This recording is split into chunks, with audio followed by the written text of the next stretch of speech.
The world keeps evolving. The times keep changing. The new generation of technology. The new generation of information. They bring the future before us. Institut Teknologi Sepuluh Nopember, a place where the spirit of heroism underlies the new generation to research and innovate in technology. The University of Heroes, ITS. ITS is one of the best science and technology universities in Indonesia, which was founded by Dr. Angga in 1957.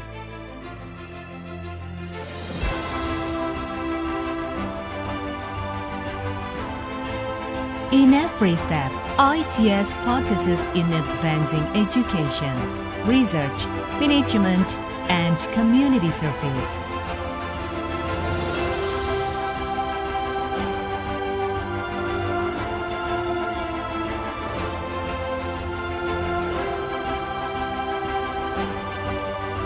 As an incorporated public university, ITS has been able to manage autonomously the policy of academics, organizations, finance, students' affairs, human resources, facilities, operational, and infrastructure.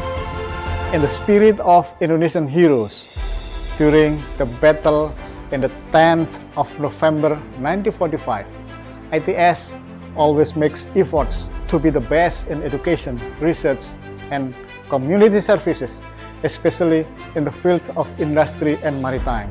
ITS also actively contributes to the nation development, and in the future, ITS will become an entrepreneurial university with world-class reputation.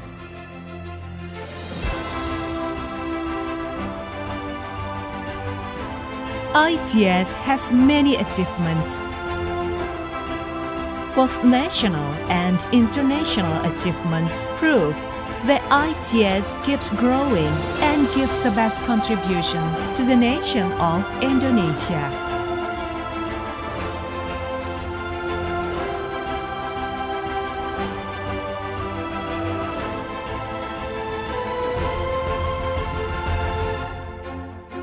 ITS is a place for new hopes to grow.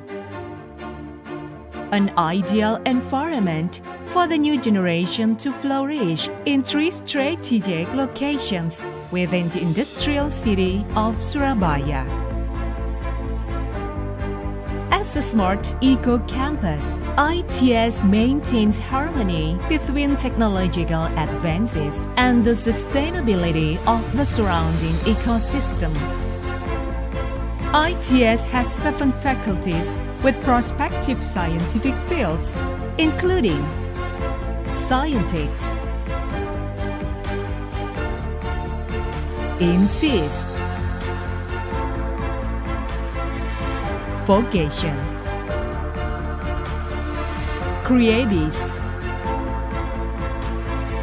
Martech, Electics, Plan. ITS is a space for the new generation who are hungry for knowledge because it provides a wide range of references in both physical and digital form.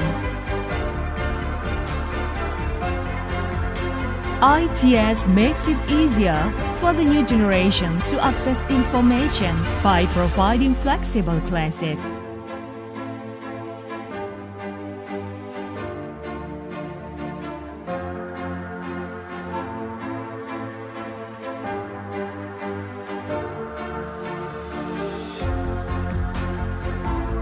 ITS keeps moving forward in facing future challenges by providing the best facilities for the new generation's activities. The facilities support both spiritual and physical needs.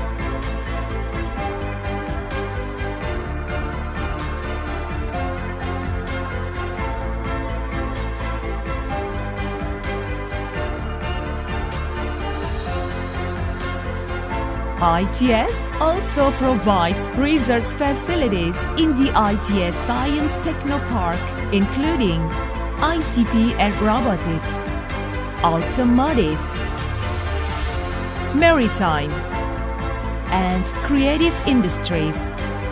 Therefore, the excellent generations from ITS will emerge and make history.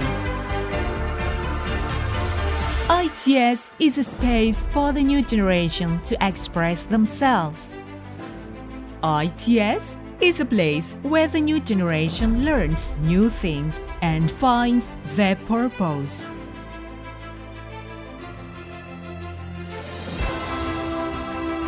ITS has become a place where the new generations that carry the future will be born.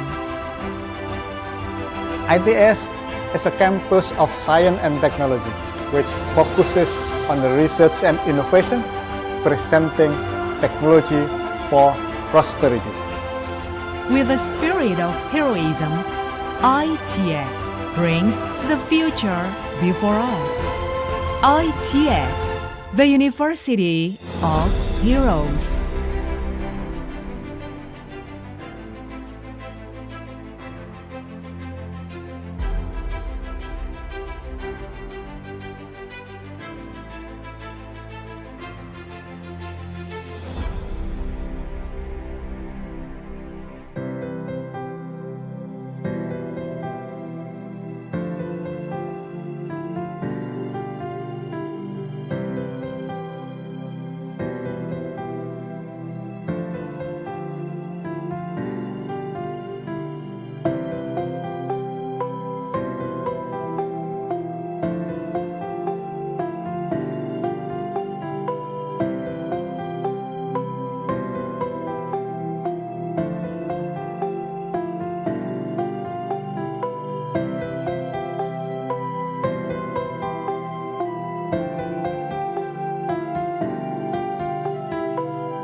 Menerima program bantuan dari Gede melalui support Bank Dunia atau World Bank 17 menjadi program US1 Ocean Engineering.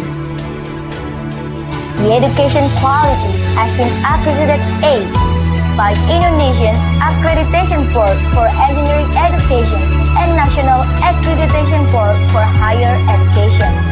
Our vision is to be a higher education institution of ocean engineering in international level that become a reference in Southeast Asia. Our missions are organizing higher education in ocean engineering to the younger generation, conducting innovative and qualified research of ocean engineering science, also responsive to the development of community problem solving in national and global scope, to provide science-based ocean engineering services for government, industry, and society. Ethically, manage the department effective, efficient, transparent, and accountable. We offer bachelor's degree and master's degree in ocean engineering, bachelor's degree in offshore engineering, and doctoral degree in ocean engineering science. Our department is supported by professional educators, including 4 professors, 17 doctors, and 6 magisters to reach our vision and mission. To support the research and education development, there are 6 laboratories in ocean engineering. So, let's see the activities in each laboratory. This laboratory is expected to be able in research and development of structure and material such as bending test, tensile test, and many more. The main facility in this laboratory is a towing tank that can be used for measurement of ship resistance, seakeeping testing, and maneuvering on a limited scale. This laboratory is also equipped with the computational fluid dynamics. Laboratory of Coastal and Marine Environment with all supporting facilities, this laboratory is ready to provide services in the use and management of coastal and marine resources in the field of research, surveys, and technical consulting. Center of Marine Environment, Marine Energy, and Coastal Engineering Development. This laboratory is equipped with a flume tank, with current and wind generator. This computational laboratory serves to support practicums from several subjects, including computational programming, numerical analysis, tide, and coastal structure design. This laboratory focuses on analysis in ocean structure, flexible structure, operation analysis, also optimization, risk, and reliable base design. We support student interest in social activities with 6 student organizations as soft skill development. Besides, we also have many publications and conference activities to give more insight and discussion about ocean engineering outside class learning. Ocean engineering students have received several awards in national and international competitions such as paper, audit design, case study, and Ocean Film Festival. Ocean engineering has been collaborating with other education institutions in national and international, government, and industry companies. The purpose of this relation to improve the hard skill by joint research, focus group discussion, internship, and other events. With all supporting facilities and activities in academic, also collaboration that have been built, the graduates of Ocean Engineering ITS are expected to make careers oil and gas industry, onshore and offshore structure companies, governmental and non-governmental organizations. More than 80% of the Ocean Engineering graduates have been hired in 6 months after graduation. Departemen Teknik Kelautan, Fakultas Teknologi Kelautan ITS telah lama berperan untuk pembangunan kelautan di Indonesia.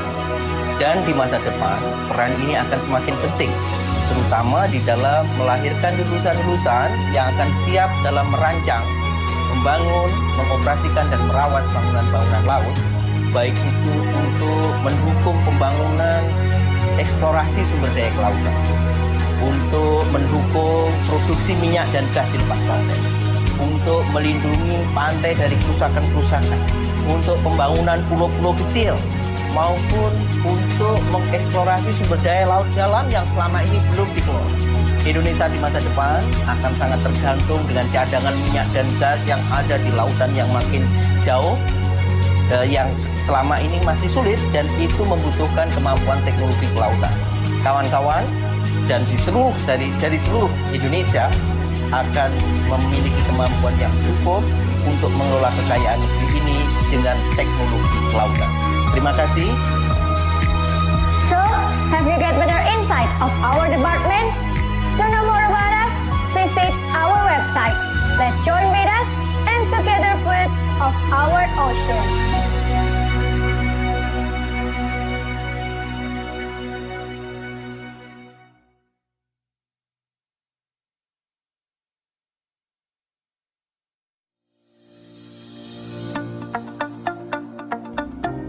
%70 of the world's territory consists of water. There are many things we can learn from the world's waters. The world's industry movement also depends on waters. We need many engineers to explore them. We want you to study maritime together at the Faculty of Marine Technology, Institut Teknologi Sepuluh Nopember, Surabaya.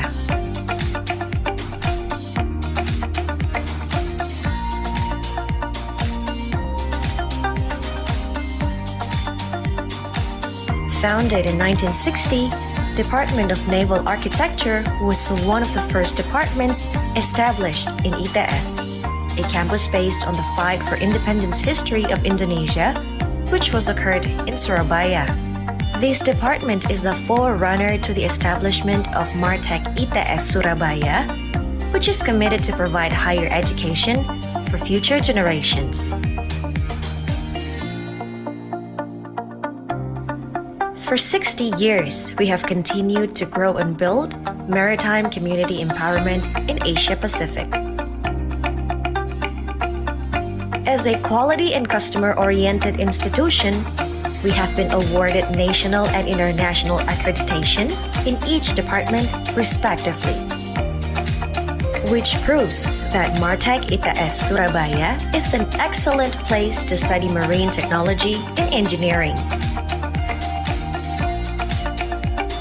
Martech ITS Surabaya has many accomplished professors and doctors whose numbers will continue to rise along with our commitment to produce the best engineers who are completely ready to deal with the business and industry in the maritime field.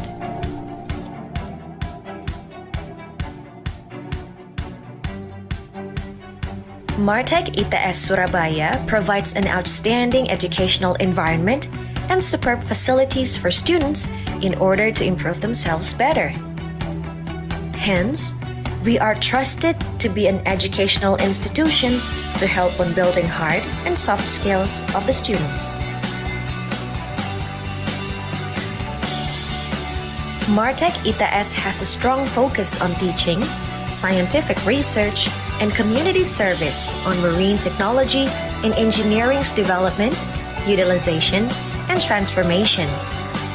Together, we build and keep moral ethic values on the whole aspects of the educational process to create sustainable and eco-friendly empowerment of marine-based community in the global region. Martech ITS Surabaya continuously improves to learn in order to be ready for facing future challenges. Thus, we continue to develop learning and delivery methods which could be accessed by people. Martech ITS Surabaya always encourages students in academics to obtain benefits and take part of great opportunities provided by many international programs. Martech ITS Surabaya always strives to launch innovations in the development of technology and engineering in the maritime field and foster maritime insights and culture as well. From the various efforts accomplished by Martech ITS Surabaya, this faculty has achieved many prestigious awards, which certainly become a motivation and benchmark for students as well as academics to perform better and continue to compete in the maritime field.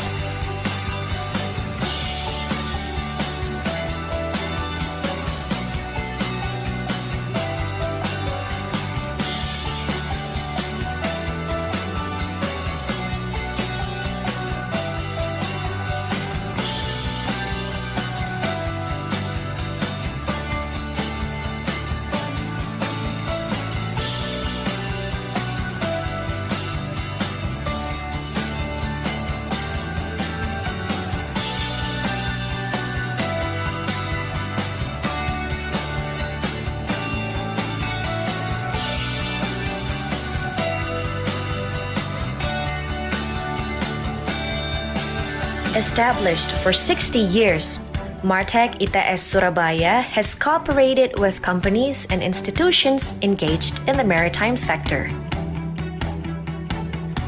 We are proud to have so many inspirational alumni who have gone and achieved significant success since graduating from Martech ITS, whose contributions to the maritime industry are not only nationwide but also worldwide. And we believe the future generations can prove to be even better. So, come and join us on a voyage across the sea for the next 60 years with Marine Technology, Institut Teknologi Sepuluh Nopember, Surabaya. Come and join us. Come and join us. Come and join us. Come and join us. Come and join us. Come and join us. Come and join us. Come and join us. See you future. See you our future.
becoming an ocean engineering student?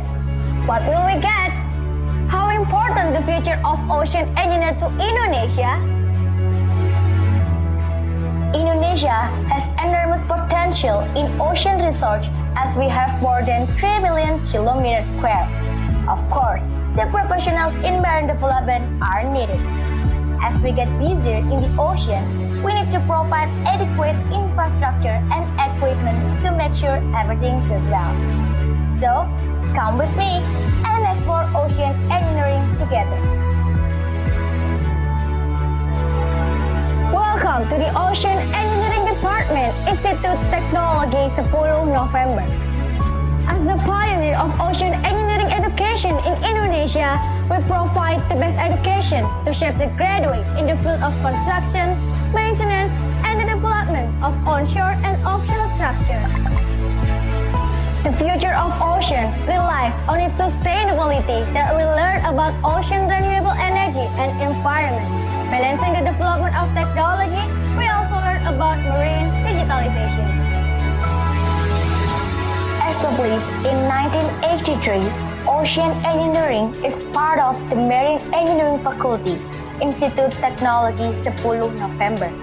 Merupakan sekretaris program studi teknik kelautan yang didirikan tahun 1983 yang pertama kali, kemudian mengawal sampai menjadi jurusan teknik kelautan yang di-establish atau didirikan tahun 1985. Kemudian bersama-sama ITB kita menerima program bantuan dari Gede melalui support Bank Dunia atau World Bank 17 menjadi program US1 Ocean Engineering. The education quality has been accredited A by Indonesian Accreditation Board for Engineering Education and National Accreditation Board for Higher Education. Our vision is to be a higher education institution of ocean engineering in international level that become a reference in Southeast Asia. Our missions are organizing higher education in ocean engineering to the younger generation, conducting innovative and qualified research of ocean engineering science, also responsive to the development of community problem solving in national and global scope, to provide science-based ocean engineering services for government, industry, and society. Ethically, manage the department effective, efficient, transparent, and accountable. We offer bachelor's degree and master's degree in ocean engineering, bachelor's degree in offshore engineering, and doctoral degree in ocean engineering science. Our department is supported by professional educators, including 4 professors, 17 doctors, and 6 magisters to reach our vision and mission. To support the research and education development, there are 6 laboratories in ocean engineering. So, let's see the activities in each laboratory. This laboratory is expected to be able in research and development of structure and material such as bending tests, tensile tests, and many more. The main facility in this laboratory is a towing tank that can be used for measurement of ship resistance, seakeeping testing, and maneuvering on a limited scale. This laboratory is also equipped with the computational fluid dynamics. Laboratory of Coastal and Marine Environment with all supporting facilities, this laboratory is ready to provide services in the use and management of coastal and marine resources in the form of research, surveys, and technical consulting. Center of Marine Environment, Marine Energy, and Coastal Engineering Development. This laboratory is equipped with a flume tank, wave, current, and wind generator. This computational laboratory serves to support practicums from several subjects, including computational programming, numerical analysis, tide, and coastal structure design. This laboratory focuses on analysis in ocean structure, flexible structure, operation analysis, also optimization, risk, and reliable base design. We support student interest in social activities with 6 student organizations, a soft skill development.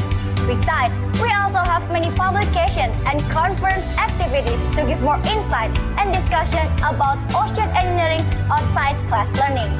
Ocean engineering students have received several awards in national and international competitions such as paper, audit design, case study, and ocean film festival. Ocean engineering has been collaborating with other education institutions in national and international government and industry companies. The purpose of this relation to improve the hard skill by joint research, focus group discussion, internship, and other events. With all supporting facilities and activities in academic, also collaboration that have been built, the graduates of Ocean Engineering ITS are expected to make careers oil and gas industry, onshore and offshore structure companies, governmental and non-governmental organizations. More than 80% of the Ocean Engineering graduates have been hired in 6 months after graduation. Departemen Teknik Kelautan, Fakultas Teknologi Kelautan ITS telah lama berperan untuk pembangunan kelautan di Indonesia. Dan di masa depan, peran ini akan semakin penting, terutama di dalam melahirkan lulusan-lulusan yang akan siap dalam merancang, membangun, mengoperasikan, dan merawat bangunan-bangunan laut, baik itu untuk mendukung pembangunan eksplorasi sumber daya kelautan, untuk mendukung produksi minyak dan gas di lepas pantai, untuk melindungi pantai dari kerusakan-kerusakan, untuk pembangunan pulau-pulau kecil, maupun untuk mengeksplorasi sumber daya laut dalam yang selama ini belum dikelola. Indonesia di masa depan akan sangat tergantung dengan cadangan minyak dan gas yang ada di lautan yang makin jauh, yang selama ini masih sulit, dan itu membutuhkan kemampuan teknologi kelautan. Kawan-kawan dan dari seluruh Indonesia akan memiliki kemampuan yang cukup untuk mengelola kekayaan negeri ini dengan teknologi kelautan. Terima kasih. So, have you got better insight of our department? To know more about us, visit our website. Let's join with us and together put of our ocean.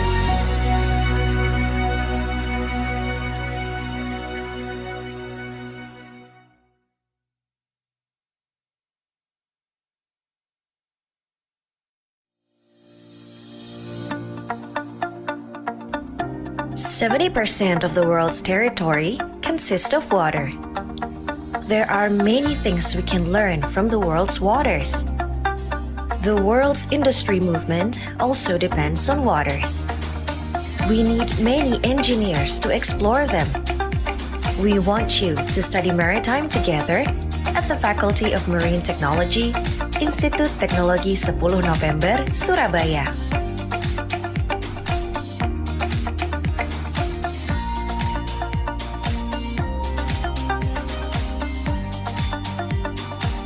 Founded in 1960, Department of Naval Architecture was one of the first departments established in ITS, a campus based on the fight for independence history of Indonesia, which was occurred in Surabaya. This department is the forerunner to the establishment of Martek ITS Surabaya, which is committed to provide higher education for future generations.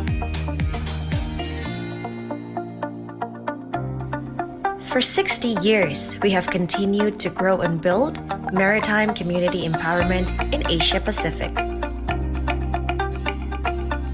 As a quality and customer-oriented institution, we have been awarded national and international accreditation in each department, respectively, which proves that Martek ITS Surabaya is an excellent place to study marine technology and engineering. Martek ITS Surabaya has many accomplished professors and doctors whose numbers will continue to rise along with our commitment to produce the best engineers who are completely ready to deal with the business and industry in the maritime field.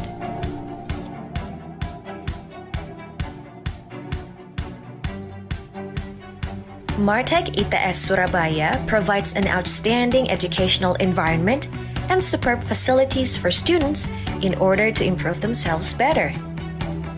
Hence, we are trusted to be an educational institution to help on building hard and soft skills of the students.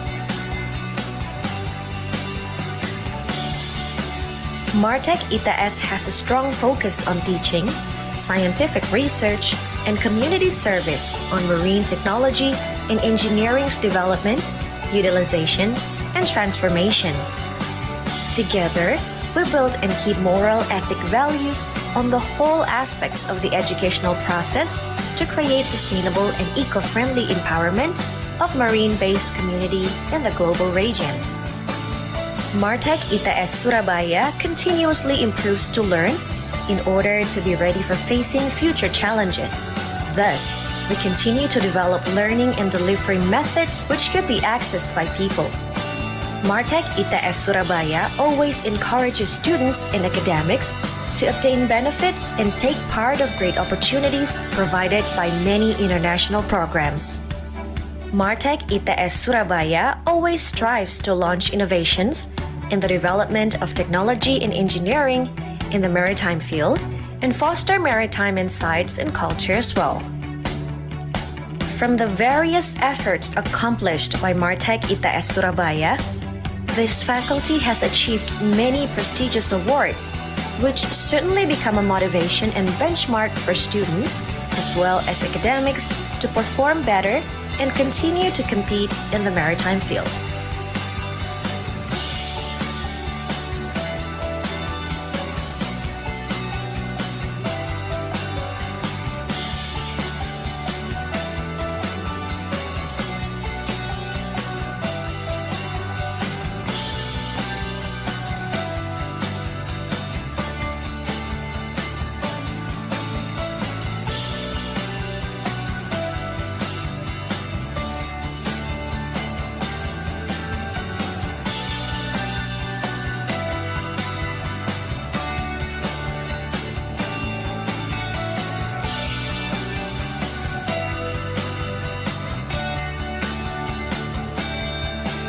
Established for 60 years, Martech ITS Surabaya has cooperated with companies and institutions engaged in the maritime sector.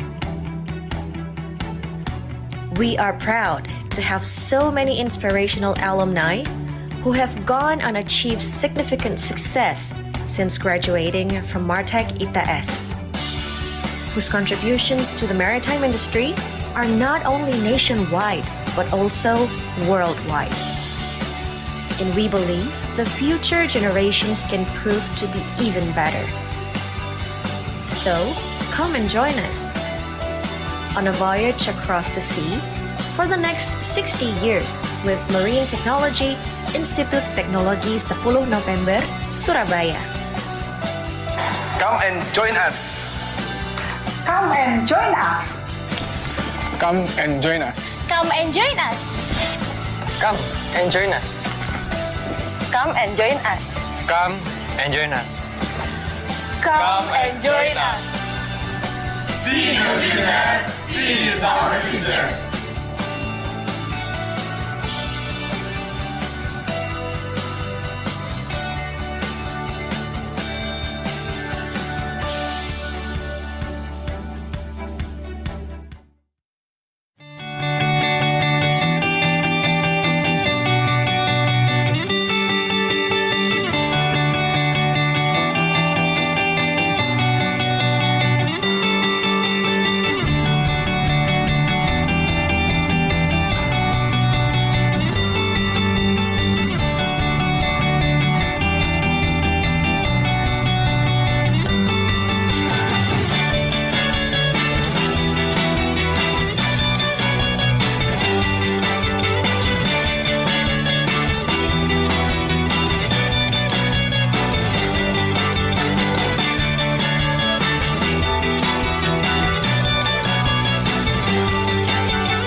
becoming an ocean engineering student? What will we get? How important the future of ocean engineer to Indonesia? Indonesia has enormous potential in ocean research as we have more than 3 million kilometers square. Of course, the professionals in marine development are needed. As we get busier in the ocean, we need to provide adequate infrastructure and equipment to make sure everything goes well. So, come with me and explore ocean engineering together. Welcome to the Ocean Engineering Department, Institut Teknologi Sepuluh Nopember. As the pioneer of ocean engineering education in Indonesia, we provide the best education to shape the graduate in the field of construction, maintenance, and the development of onshore and offshore structures. The future of ocean relies on its sustainability that we learn about ocean renewable energy and environment. Balancing the development of technology, we also learn about marine digitalization. Established in 1983, Ocean Engineering is part of the Marine Engineering Faculty, Institut Teknologi Sepuluh Nopember. Merupakan sekretaris program studi teknik kelautan yang didirikan tahun 1983 yang pertama kali, kemudian mengawal sampai menjadi jurusan teknik kelautan yang di-establish atau didirikan tahun 1985. Kemudian bersama-sama ITB kita menerima program bantuan dari Gede melalui support Bank Dunia atau World Bank 17 menjadi program ISOCEEN Ocean Engineering. The education quality has been accredited A by Indonesian Accreditation Board for Engineering Education and National Accreditation Board for Higher Education. Our vision is to be a higher education institution of ocean engineering in international level that become a reference in Southeast Asia. Our missions are organizing higher education in ocean engineering to the younger generation, conducting innovative and qualified research of ocean engineering science, also responsive to the development of community problem solving in national and global scope, to provide science-based ocean engineering services for government, industry, and society. Ethically, manage the department effective, efficient, transparent, and accountable. We offer bachelor's degree and master's degree in ocean engineering, bachelor's degree in offshore engineering, and doctoral degree in ocean engineering science. Our department is supported by professional educators, including 4 professors, 17 doctors, and 6 magisters to reach our vision and mission. To support the research and education development, there are 6 laboratories in ocean engineering. So, let's see the activities in each laboratory. This laboratory is expected to be able in research and development of structure and material such as bending test, tensile test, and many more.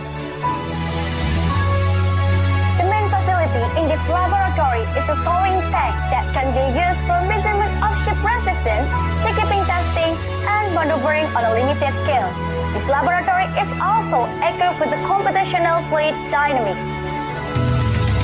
Laboratory of Coastal and Marine Environment with all supporting facilities, this laboratory is ready to provide services in the use and management of coastal and marine resources in the field of research, surveys, and technical consulting.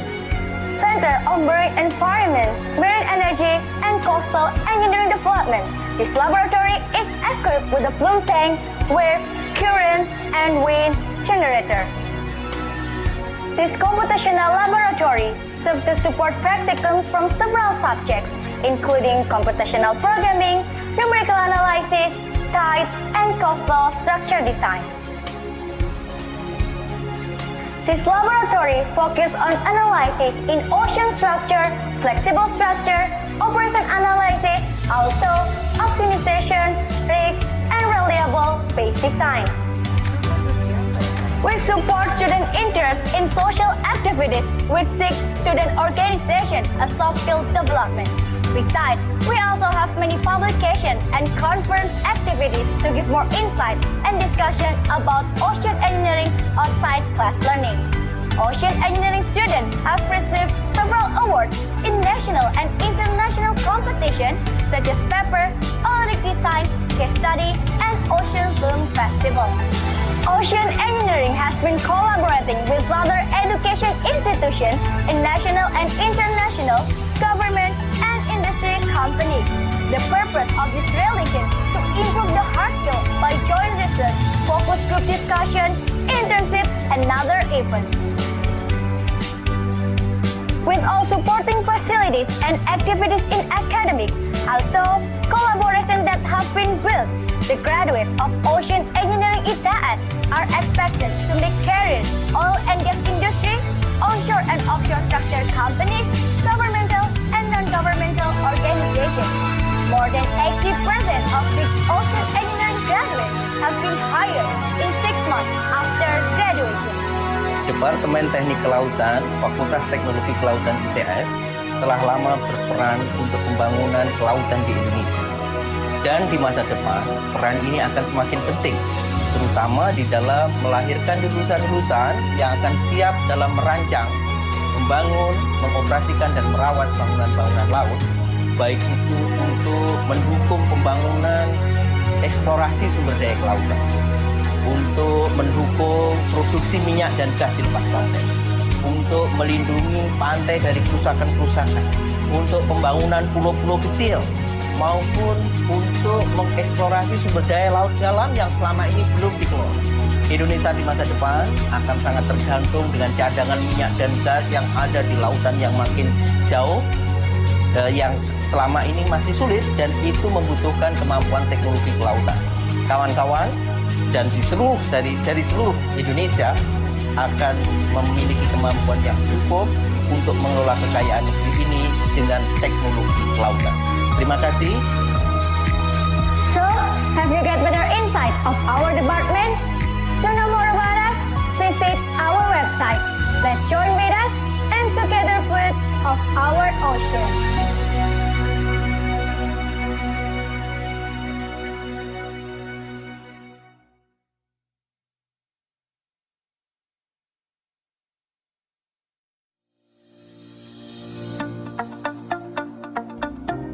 %70 of the world's territory consists of water.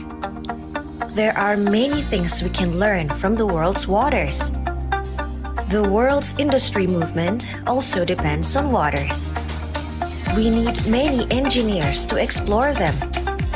We want you to study maritime together at the Faculty of Marine Technology, Institut Teknologi Sepuluh Nopember, Surabaya.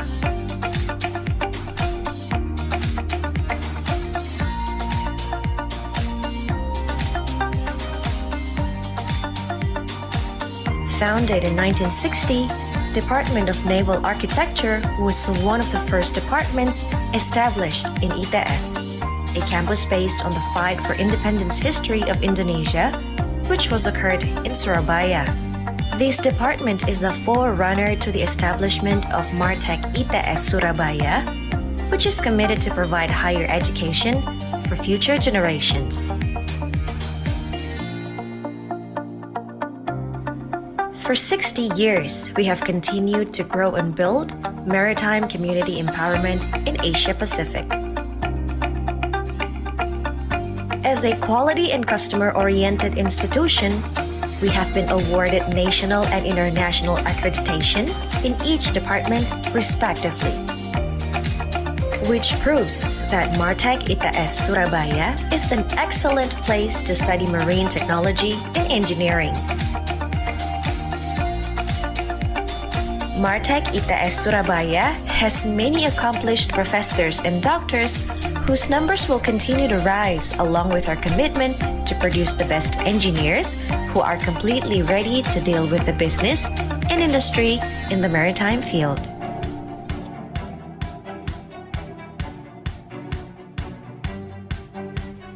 Martek ITS Surabaya provides an outstanding educational environment and superb facilities for students in order to improve themselves better. Hence, we are trusted to be an educational institution to help on building hard and soft skills of the students. Martech ITS has a strong focus on teaching, scientific research, and community service on marine technology and engineering's development, utilization, and transformation. Together, we build and keep moral ethic values on the whole aspects of the educational process to create sustainable and eco-friendly empowerment of marine-based community in the global region. Martech ITS Surabaya continuously improves to learn in order to be ready for facing future challenges. Thus, we continue to develop learning and delivery methods which could be accessed by people. Martech ITS Surabaya always encourages students in academics to obtain benefits and take part of great opportunities provided by many international programs. Martech ITS Surabaya always strives to launch innovations in the development of technology and engineering in the maritime field and foster maritime insights and culture as well. From the various efforts accomplished by Martech ITS Surabaya, this faculty has achieved many prestigious awards, which certainly become a motivation and benchmark for students as well as academics to perform better and continue to compete in the maritime field.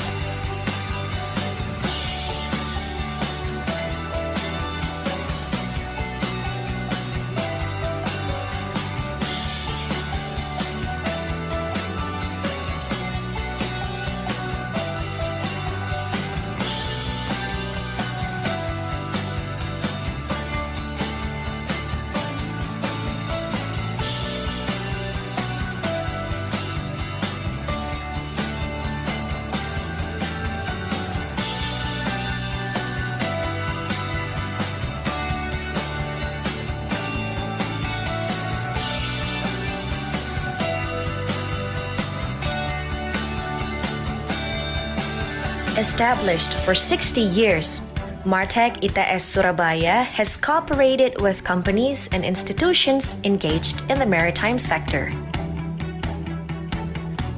We are proud to have so many inspirational alumni who have gone and achieved significant success since graduating from Martech ITS, whose contributions to the maritime industry are not only nationwide but also worldwide.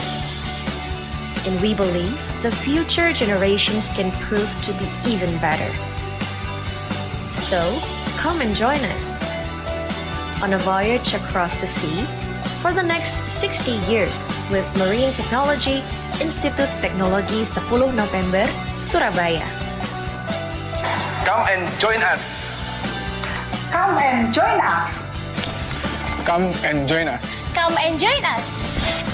Come and join us. Come and join us. Come and join us.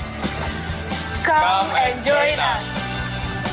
See you together. See you our future.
becoming an ocean engineering student?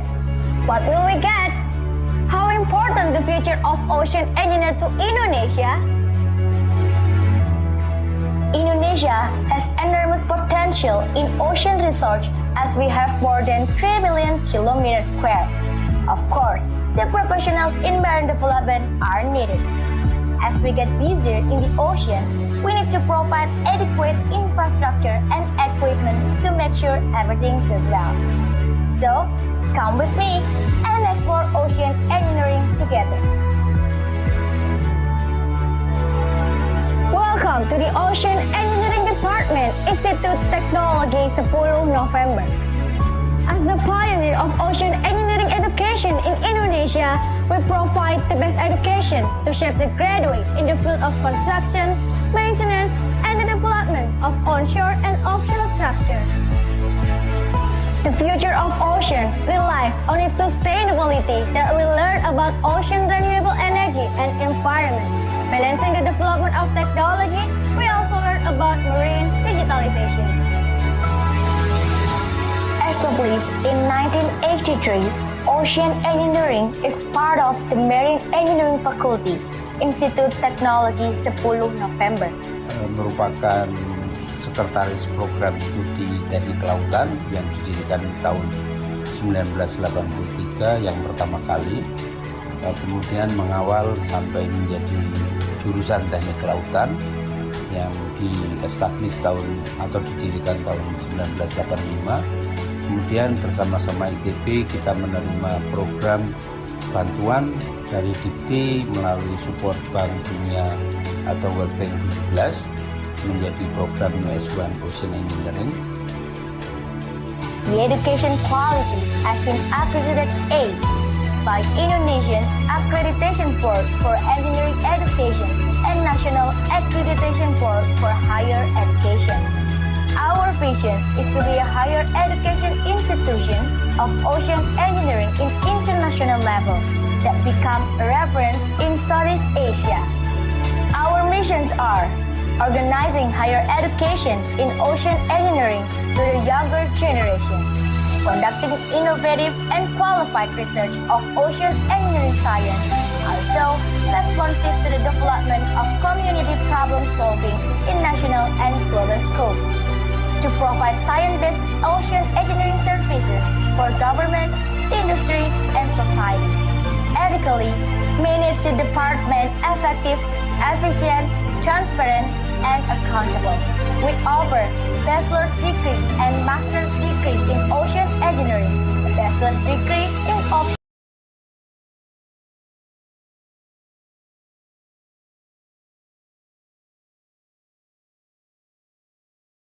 Ladies and gentlemen, Assalamualaikum warahmatullahi wabarakatuh. Good morning, and we are delighted to welcome you to the Swiss Berlin Manyar Hotel Surabaya for the opening ceremony of 10th International Seminar of Ocean and Coastal Engineering, Environmental and Natural Disaster Management, or ISOCEEN 2022. My name is Audrey Salsa. And my name is Adiwira Surya Susanto, and we are your Master of Ceremony, and we will guide you to today's event. First, I would like to warmly welcome our honorable guests for today. First, we have Doctor of Engineering, Engineer Ahmad Rusdiansyah, as the third Vice Rector of ITS. And second, we have Professor Suntoyo, Ph.D., as the Chairman of ISOCEEN 2022. And of course, it is our pleasure to have our keynote speakers that is globally recognized in maritime development. First, we have Professor Hitoshi Tanaka from Tohoku University of Japan. Second, we have Associate Professor Ahmad Sana, Ph.D. from Sultan Qaboos University of Oman. Third, we have Engineer Gede Dian Aryana from Facility Senior Specialist of SKK Migas. And last, we have Associate Professor Alvaro Semedo, Ph.D. from IHE Delft, Netherlands. It is such a pleasure to greet you all today at the opening of ISOCEEN 2022. And of course, most importantly, to the all presenters, lecturers of Ocean Engineering Department, and all of the participants that are present here in this room today. That's absolutely right, Adi. And just to give a brief introduction, ladies and gentlemen, the 10th International Seminar on Ocean and Coastal Engineering, Environmental and Natural Disaster Management, or ISOCEEN 2022, is a seminar dedicated to the advancement of ocean and coastal engineering, environmental and natural disaster management. ISOCEEN also has nurtured strong network of researchers and professionals of related fields. With a growing number of collaborative activities between several countries, this seminar gives the opportunity to promote research and foster collaboration among universities, industries, business, and coastal communities. And this year, ISOCEEN brings the theme of Integrated Sustainable Innovative Approaches for Science and Technology on Coastal, Ocean, and Offshore Engineering. That's absolutely right, Audrey. Even though we are forced to hold this event hybridly, I believe that it does not affect the participant spirit. And of course, we hope we are able to serve you with the best seminar experience. And next, I would like to invite all of us in this room today to pray together and praise God Almighty for the well-being of this event. Let us pray according to our beliefs and let the prayer begin.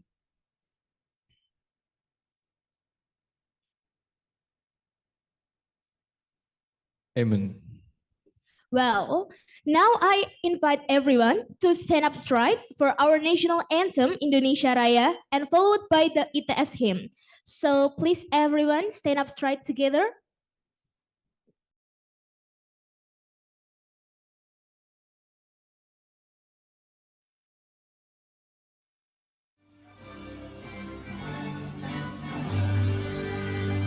Indonesia tanah air, tanah tumpah darahmu.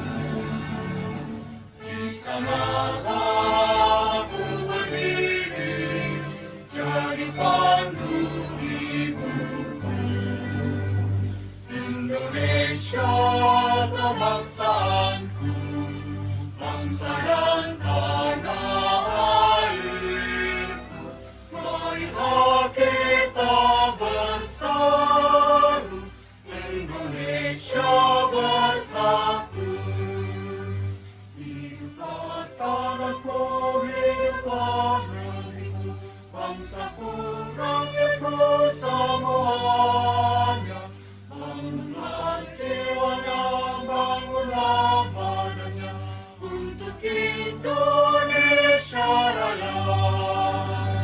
Indonesia Raya, merdeka, merdeka, tanahku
ladies and gentlemen, please sit back to your seat.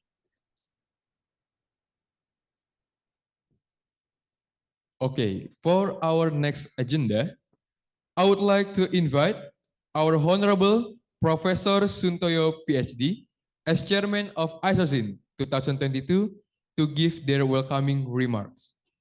To Professor Suntoyo, the time is yours.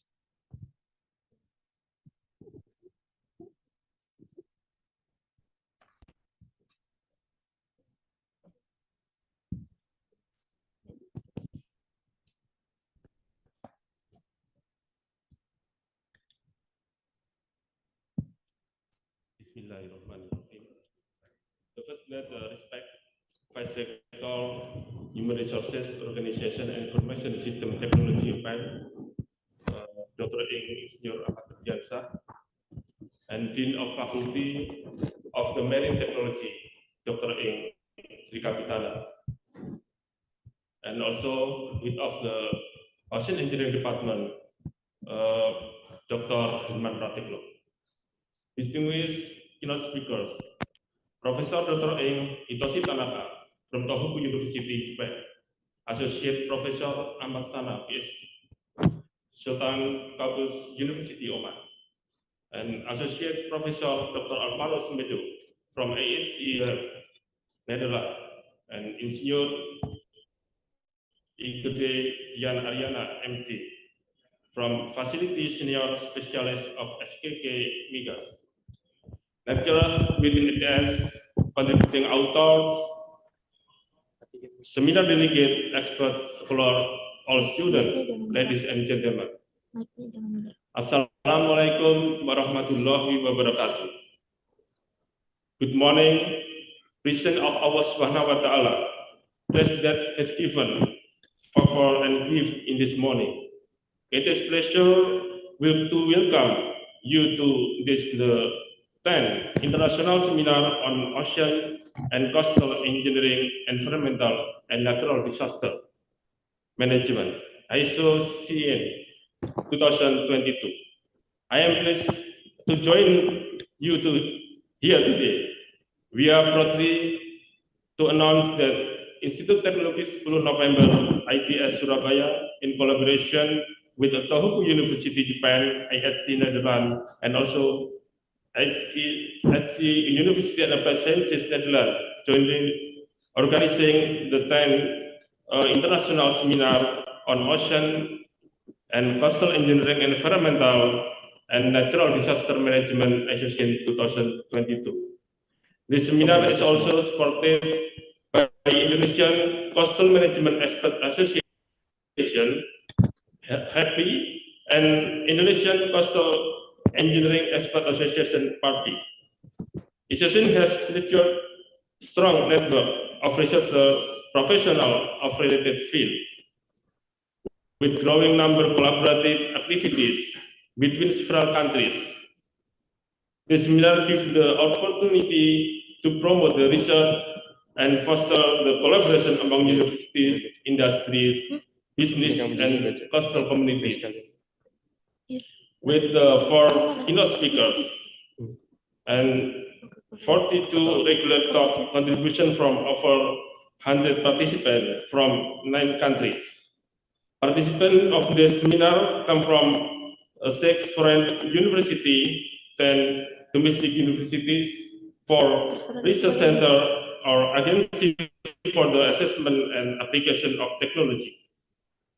And selected paper presented in the ISOCEEN 2022 will be published in the IUP conference series or an environment science index in Qaboos.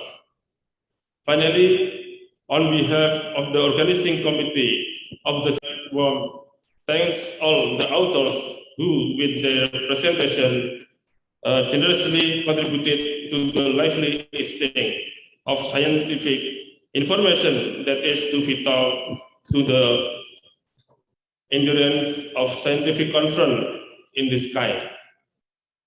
Special thanks are also due to all keynote speakers and all committee for the effort in preparing the manuscript and managing this session specifically.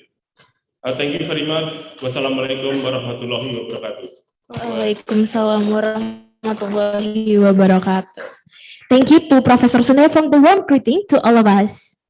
Excellencies, participants, ladies and gentlemen, come right after, we are now going to listen the opening speech to officially open today's 10th International Seminar on Ocean and Coastal Engineering, Environmental and Natural Disaster, or ISOCEEN 2022. And I want to invite our Honorable Dr. Engineering Ahmad as the third Vice Rector of ITS to give the welcoming remarks. So, ladies and gentlemen, please welcome Dr. Engineering Ahmad Rusdiansyah.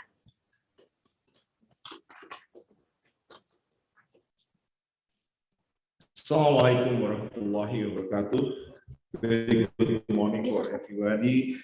Excellencies, Dr. Trikapitana, the Dean of the Marine Technology, and also Dr. Herman Patiko as the Head of Department of Marine Ocean Engineering. And also, I would like to welcome our keynote address here, Associate Professor Ahmad from Sultan Qaboos University from Oman, and also Mr. Gede Dian Aryana from SKK Migas, and also our keynote speakers, Professor Hitoshi Tanaka from Tohoku University, Japan, and Associate Professor Alvaro Semedo from University, Netherlands. First, I would like to convey my sincere congratulations to the organization of the 10th International Seminar on Ocean and Coastal Engineering, Environmental and Natural Disaster Management, or ISOCEEN 2022. With the theme of integrated, sustainable, innovative approaches for science and technology on coastal, ocean, and offshore engineering. I would like to thank everyone here today for being part of this prestigious seminar. It is a tremendous honor to have our distinguished and high-level keynote speakers on this agenda, and to welcome our colleagues that participate in this conference from universities, industries, and also related government.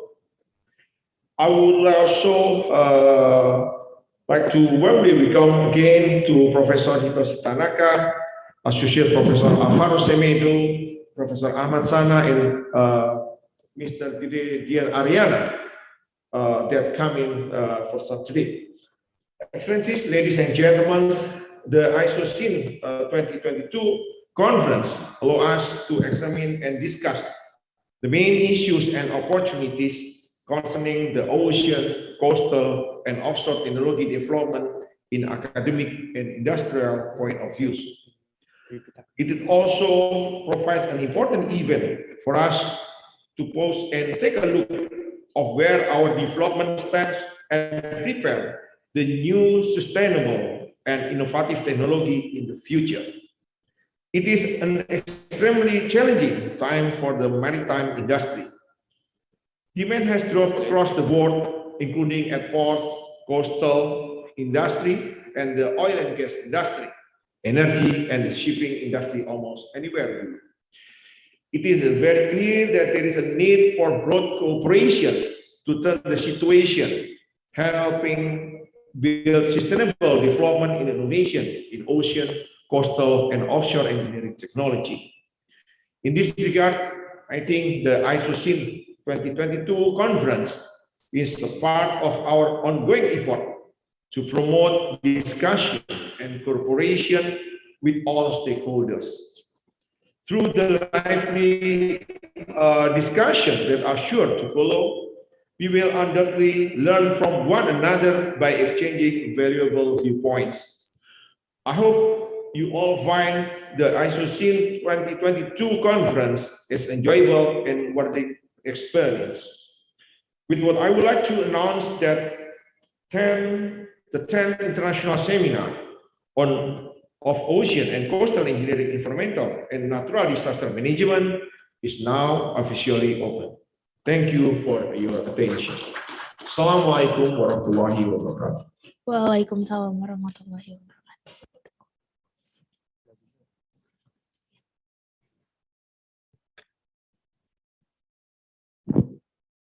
Thank you. Thank you, Doctor of Engineering, Mr. Ahmad Dian, for the amazing speech to open our wonderful event. Before we go to the next agenda, I would like to invite all of us to take a group photo together with our Vice Rector, moderator, and all the keynote speakers. Please, for all the participants, may go closer to the middle, in the middle of the stage, and we can capture our wonderful event in the moment. And maybe to the moderators, keynote speakers, Mr. Ahmad Diansyah as the keynote speaker, as the third Vice Rector, Mr. Tripitana, Mr. Herman, can come forward to the stage.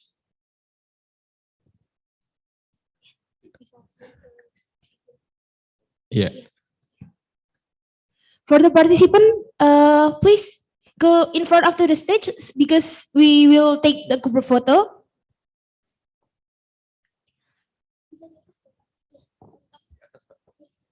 So please come to the stage. Come to the stage. Yeah. Yeah, di atas.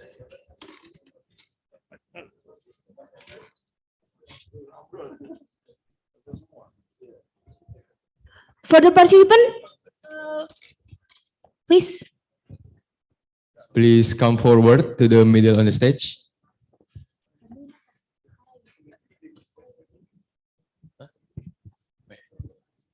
And of course, to the all participants in the online meetings in the Zoom, you can turn on your camera too. And please to Professor Dr. Hitoshi Tanaka, you can also turn on the camera to take a group photo together. Thank you.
Thank you for the all participant. You may get back to your seat. For the moderator, Prof. Ahmad Sana and Prof. Gede, you can stay to the stage because after this we can go to the main session. Okay. Okay.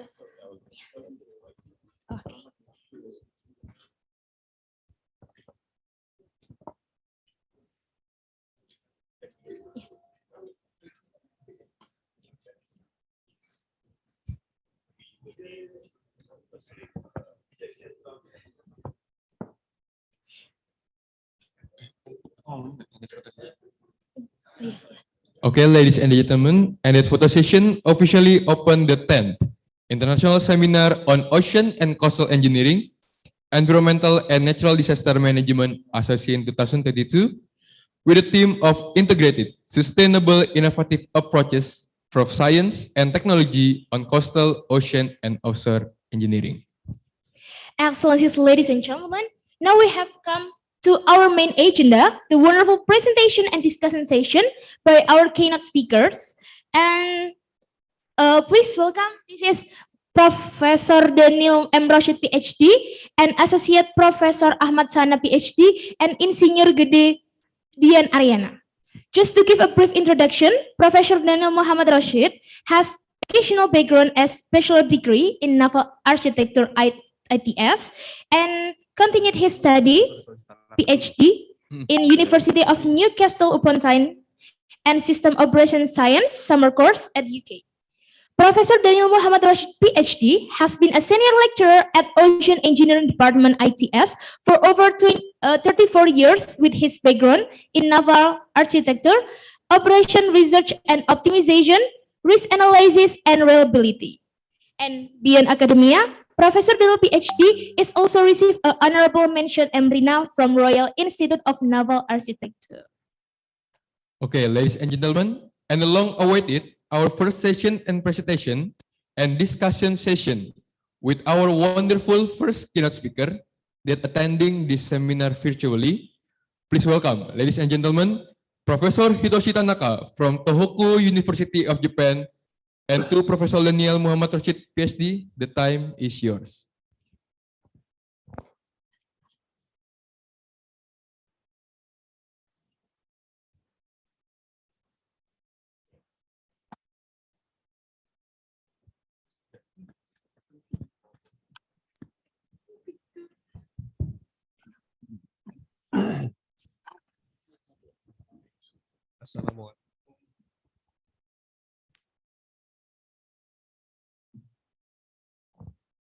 Assalamualaikum warahmatullahi wabarakatuh. A very good morning, ladies and gentlemen.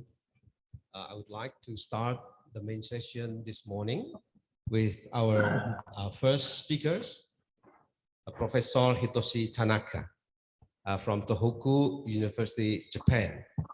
Hello, Professor Tanaka, Sensei. Yeah. Yes, can you hear me? Are you ready? Can you hear me? Okay, I cannot hear you. Sorry, excuse me, I'm speaking. Can you hear me? Is there still a problem? So yeah. Can you hear me? Professor Tanaka is a professor emeritus. Is now the president appointed extraordinary professor, Institute of Liberal Arts and Science, Tohoku University. He has developed a research and education program that includes modifications of littoral system due to combined tsunami and floods, and its subsequent recovery, sediment movement in rivers and the sea, evaluations of hydrograph for tsunami waves propagating rivers, environmental changes, and its improvement along the Porong River due to discharging sediment from a mud volcano. Are you with us now, Professor Tanaka? Yes, I'm here now. Good. But Good. Can you hear Okay. me? Yes, you can begin now, please. Okay. So Professor Daniel Rashid, thank you for your kind invitation on myself, and I'd like to express my appreciation to Professor Suntoyo for his kind invitation to this seminar. Today, let me share the slide here. Probably you can see my slide. My talk today is the damping of shoring tsunami due to bottom friction. Yeah, because tsunami is a very big issue in both Indonesia and Japan, so that's why I took this topic for my keynote lecture. And this is a collaborative research with the Dr. Question Ting and also Ahmad Sana. Dr. Ahmad Sana will make another keynote speech immediately after my presentation.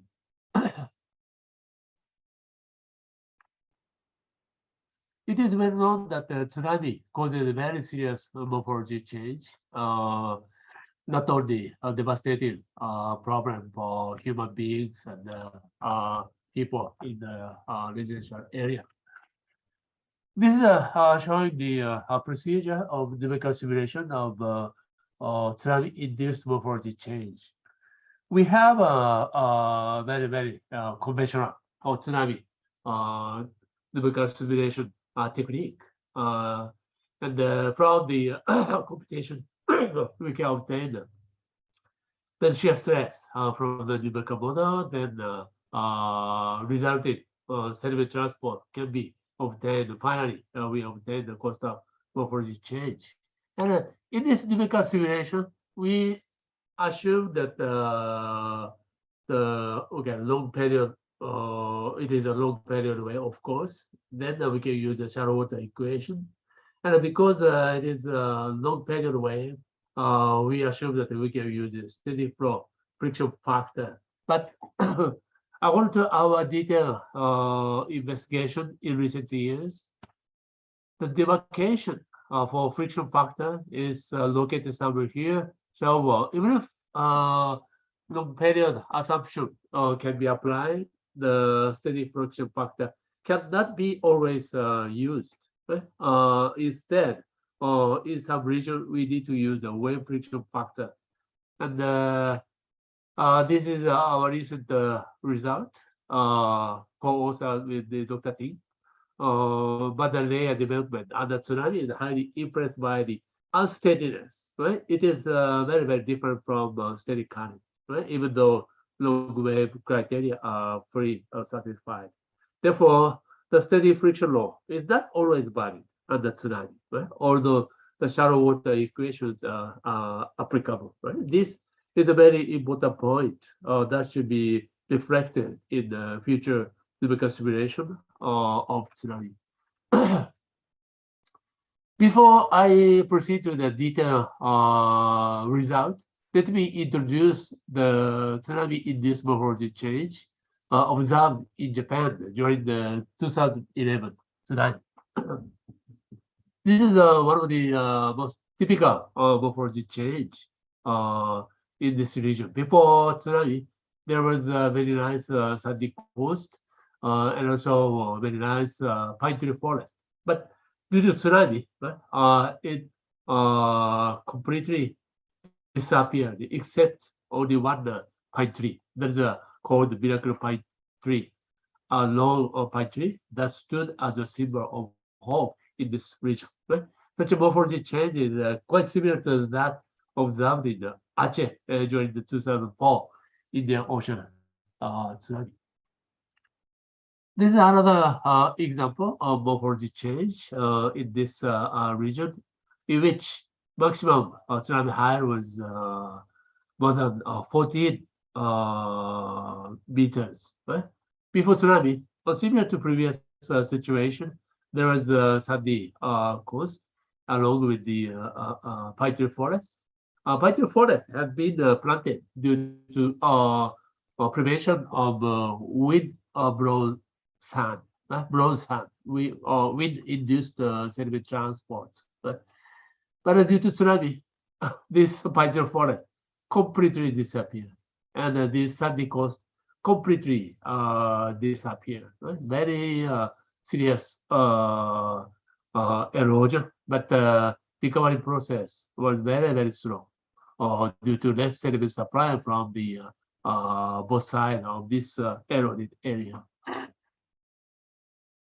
Next one, in this region, tsunami height is the bit lower as compared with the previous situation, or several meters, but very, very serious erosion occurs. But the other thing is that in this region, almost nothing.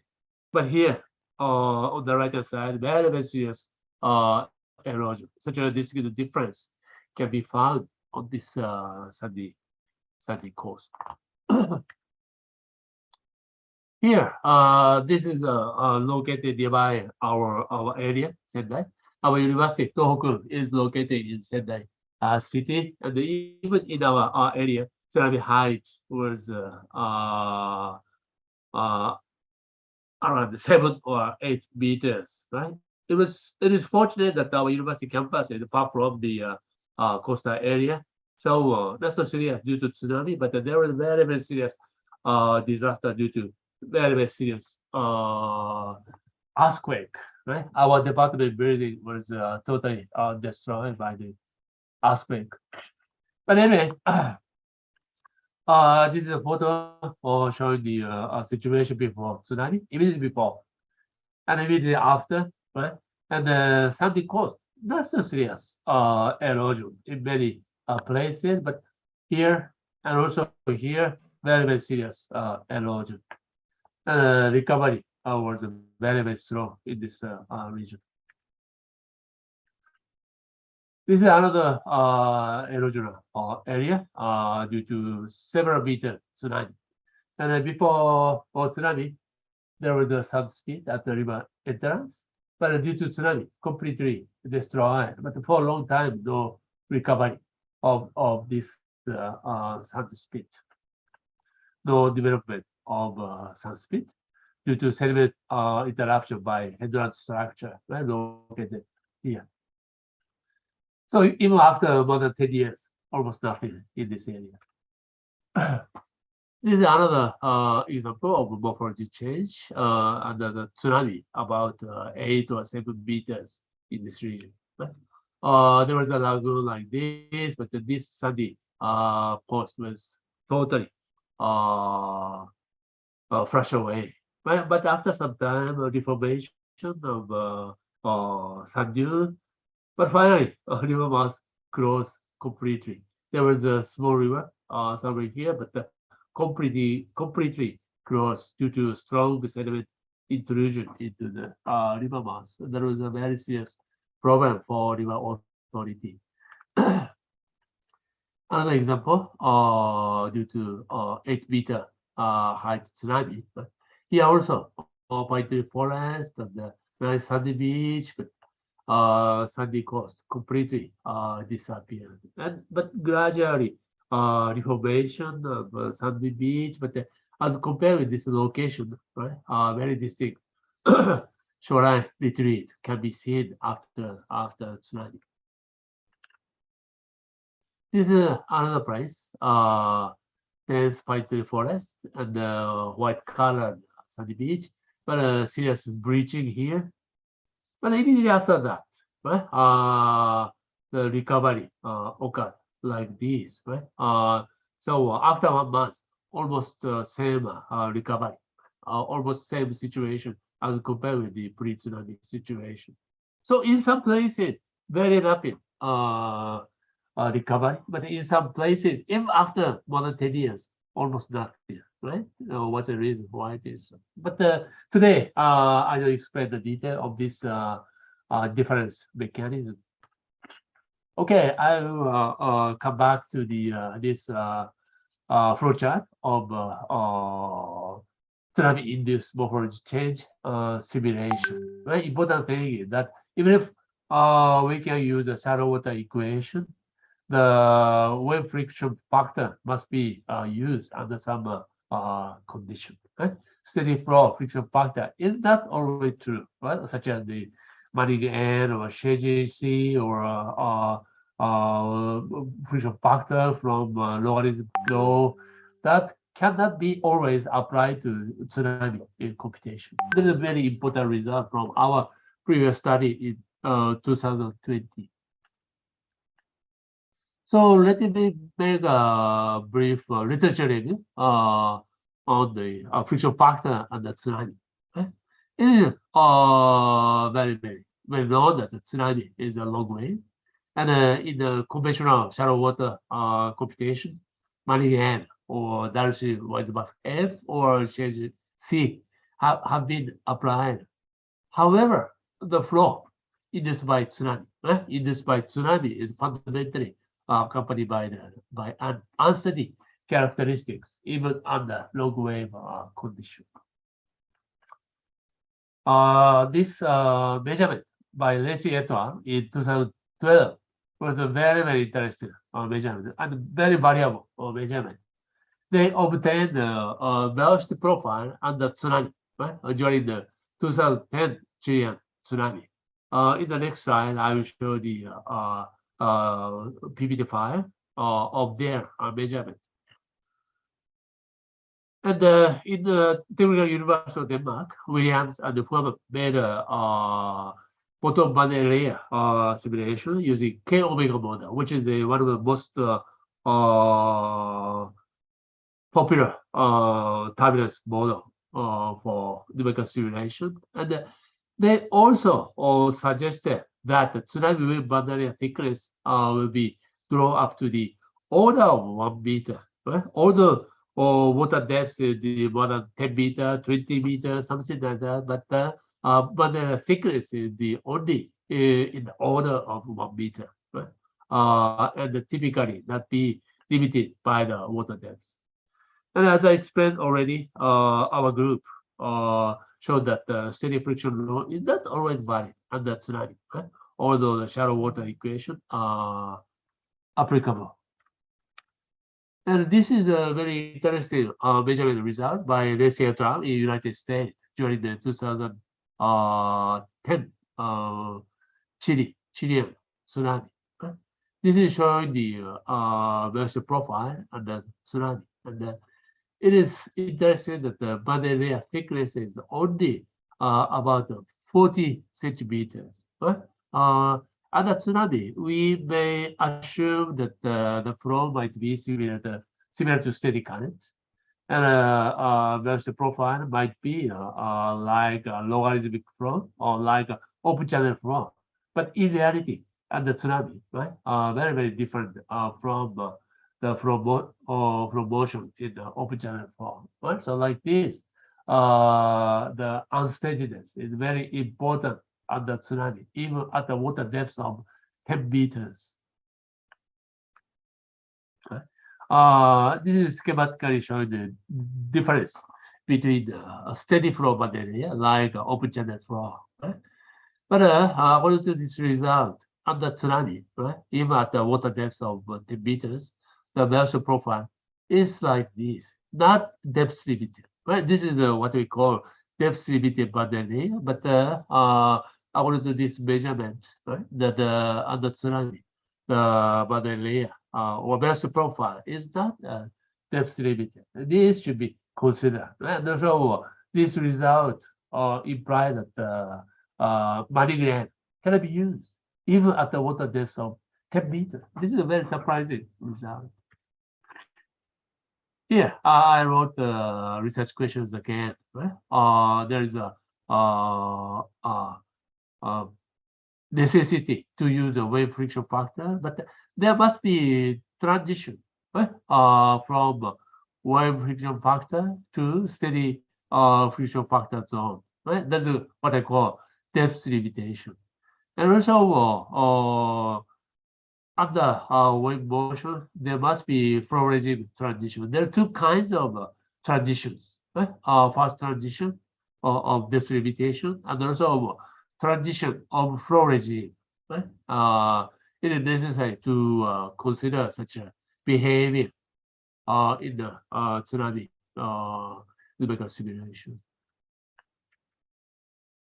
About friction factors, right? Such a steady friction factor diagram is very, very common. Right? This is strictly speaking, this is valid for steady circular pipe flow, but fundamentally the open channel flow is the almost same, right? In terms by coordinated pipe flow and open channel flow by using hydraulic radius, right? Instead of diameter in the circular pipe flow, we can use water depth as representative lengths in open channel flow. And an alternative way is to use menyelenggarakan for estimating bottom shaft, but these are almost equivalent. Right? Where normal menyelenggarakan strict equation show the relationship between these two well-known friction factors. On the other hand, wave friction factor is totally different. Although at the glance, this diagram is quite similar, but totally different diagram. Especially representative length is not water depth anymore. Right? AM is the wave-induced excursion length aperture on the bottom. Right? Here in this situation, water depth is not representative length anymore. Right? So, which friction factor? That's a very big issue, as pointed out by our 2020 paper. In our 2020 2020 paper, we showed such a spatial variation of the boundary thickness from the tsunami source area to very shallow area by inputting this offshore boundary condition as a tsunami in the source area. This ratio indicate the boundary thickness to water depths. Right? In offshore region, it is so small. Right? That means the flow structure is totally different from that in open channel flow. Although it is belong to long wave region, but if tsunami propagate into the shallow area, this ratio getting bigger and bigger, and finally come to unity 1.0. But in the most of region, when the thickness is much smaller than water depth, that means we must use this kind of knowledge as a wave boundary. Marine N cannot be used in the most of region. But there must be switching from wave boundary area to steady boundary area because there must be depth limitation somewhere here, right? So if boundary area thickness is equal to water depth, then depth limitation happen. Then transition occur from wave friction factor to steady friction factor, right? So, but in most of the region, steady friction factor like Marine N can be utilized in the numerical simulation of tsunami. Okay, in this study, we made a computation of tsunami damping with different friction factors. There have been some conventional way of using friction factor constant value like 0.02 or 0.02.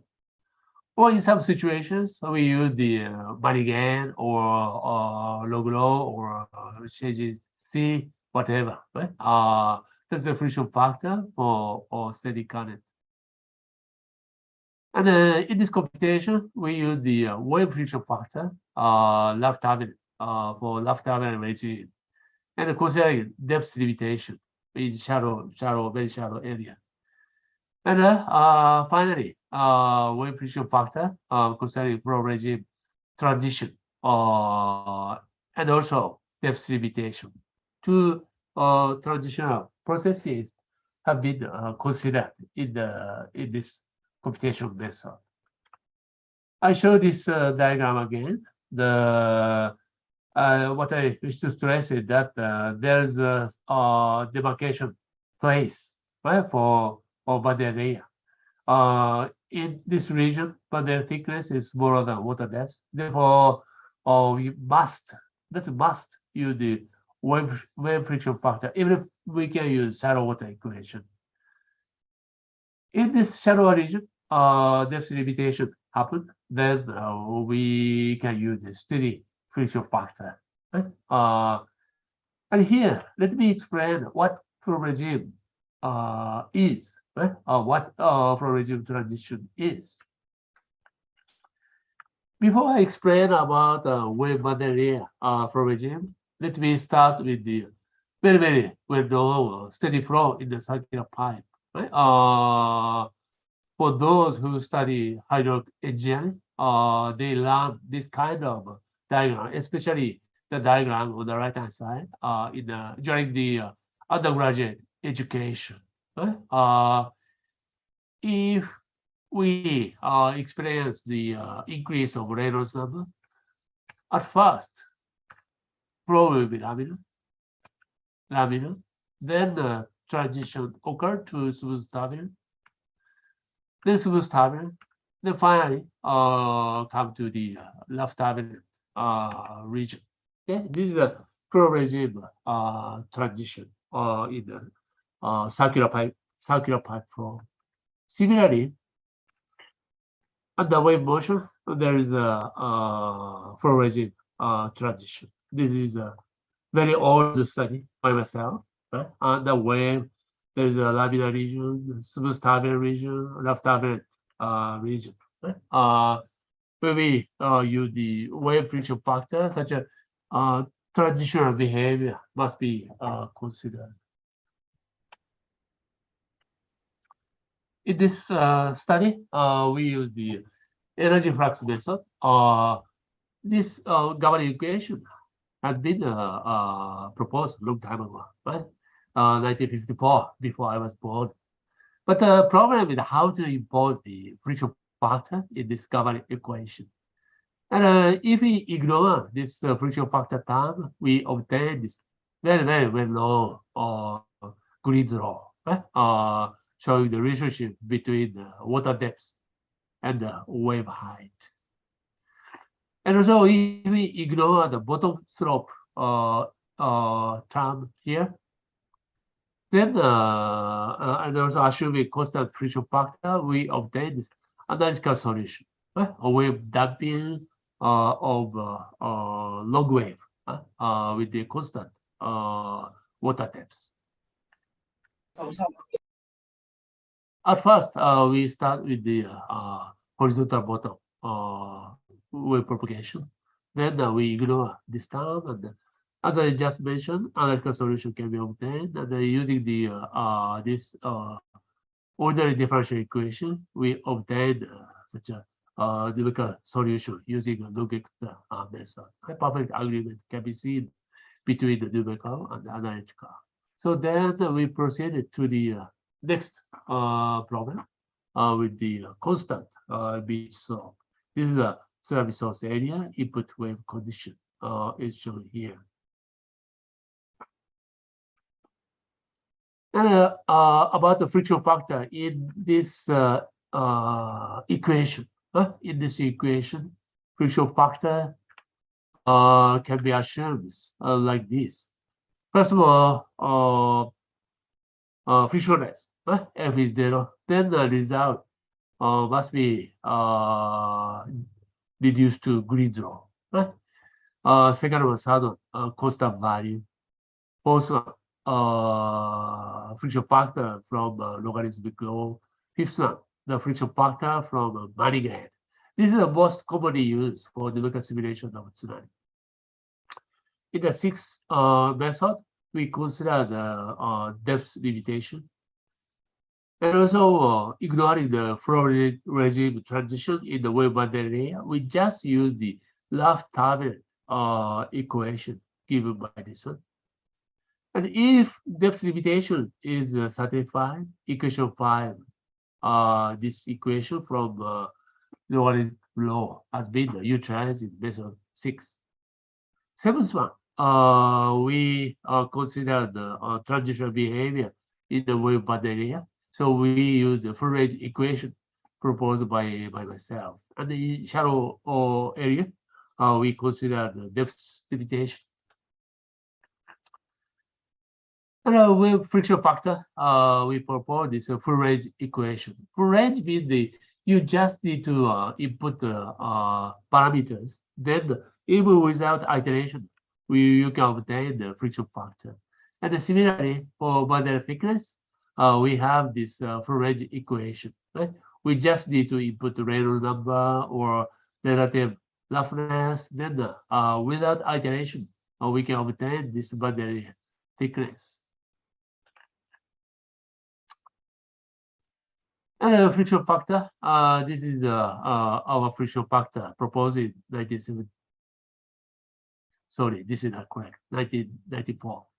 Right? Laminar and a smooth turbulent and the transition to rough turbulent. This can be automatically calculated using the full range equation. For boundary thickness as well, we have such a full range equation valid for all flow regime, laminar, smooth turbulent, and rough turbulent, and also including transitional region.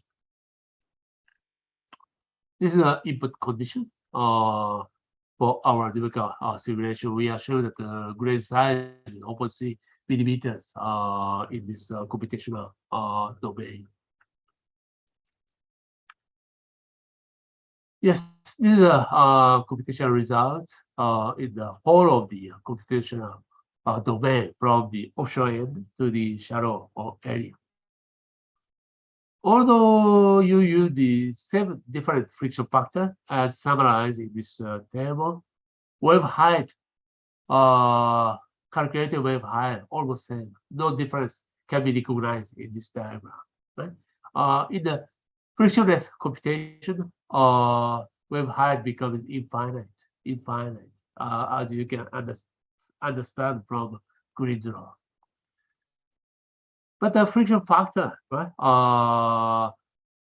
They are very, very different among these 7 friction factors, but such a difference doesn't cause any influence in the wave height computation. And for regime transition, in this region, flow is laminar. At the tsunami, flow is laminar. It must be a very surprising result.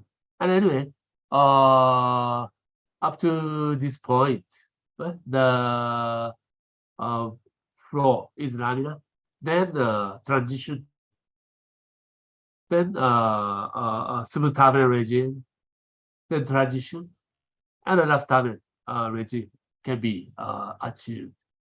Such a the very, very complicated transition behavior can be obtained from method 7.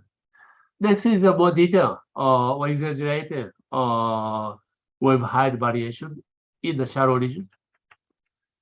It is like this. But up to somewhere here, the water depth is 10 meter or 5 meter. Somewhere here, almost no change. But in shallow area, right, there can be a wave height difference. Right? This is clearly indicated that the friction factor must be accurately estimated in shallow area. But in deeper area, the friction factor is also important. Yeah, flow regime transition occurs like this. And this is showing the our computation result expressed in terms of friction factor diagram. But as I mentioned, in deep area, near the tsunami source area, the flow is laminar. You may feel that, oh, tsunami is very gigantic, right, energetic, so flow must be very violent. But according to this result, the flow in the deep area is laminar. After that, transition to smooth turbulent occurs, and finally move to smooth turbulent.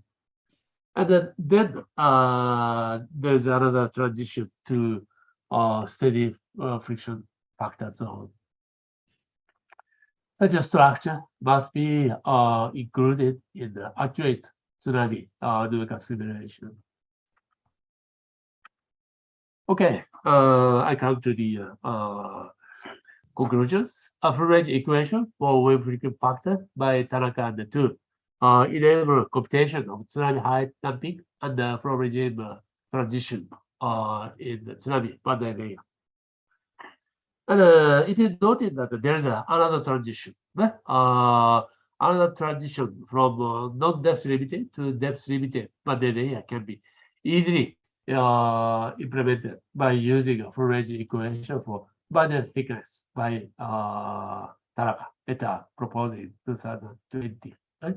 So using such a sophisticated modeling, it is possible to make accurate numerical simulation for such a devastating tsunami.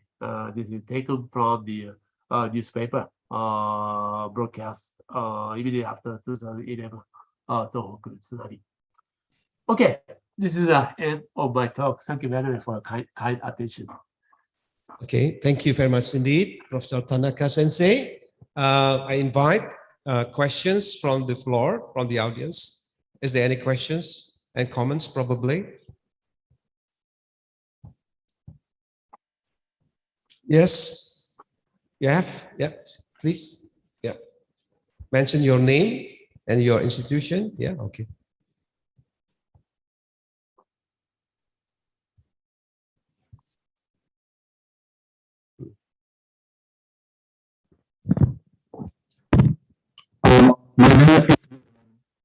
I want to talk about table 1 friction factor.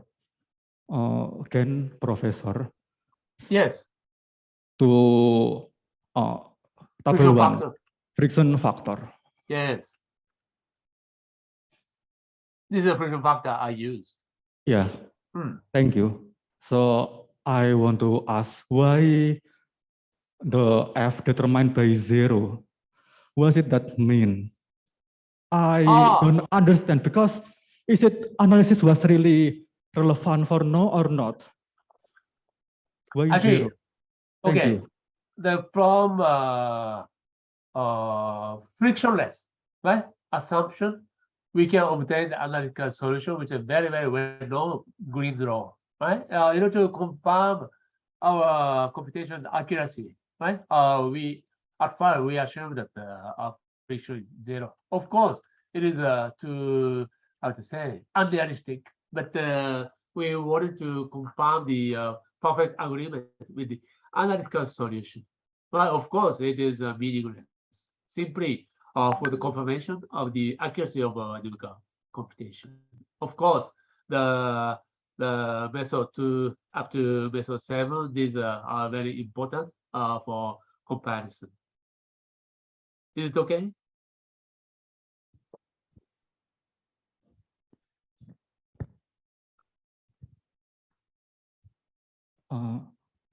Honestly, I don't really understand, but thank you so much for explaining to me. So this is American standard, if I wrong or not? No. It is a standard, unrealistic assumption, but we made a computation for a situation for which analytical solution is obtained. Well, whenever you make a numerical simulation, it will be important to check your computation accuracy, right? One of the approaches is to make comparison with analytical solution. Right? Analytical, always correct, right? So initially we made a comparison with the frictionless situation for which Green's law. This is an analytical solution or exact solution can be obtained, right? So by which we can achieve the checking of numerical computations accuracy. Can you understand me? Okay. Really big appreciated for you, Professor. Yeah, okay, thank you. Thank you so much. Okay. Have 5 minutes for questions.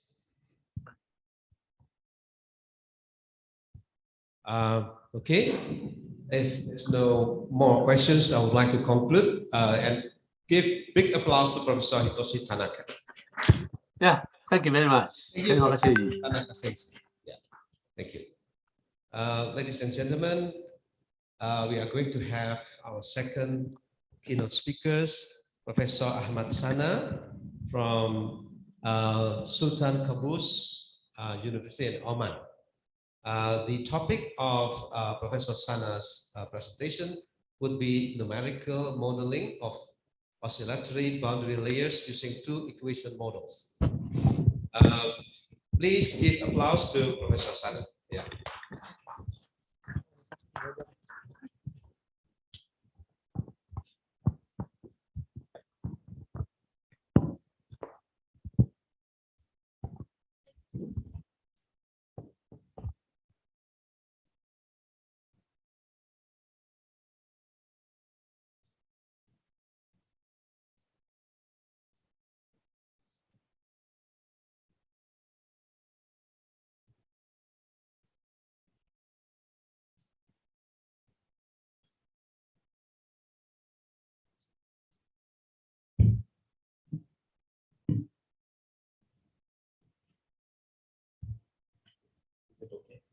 Yes.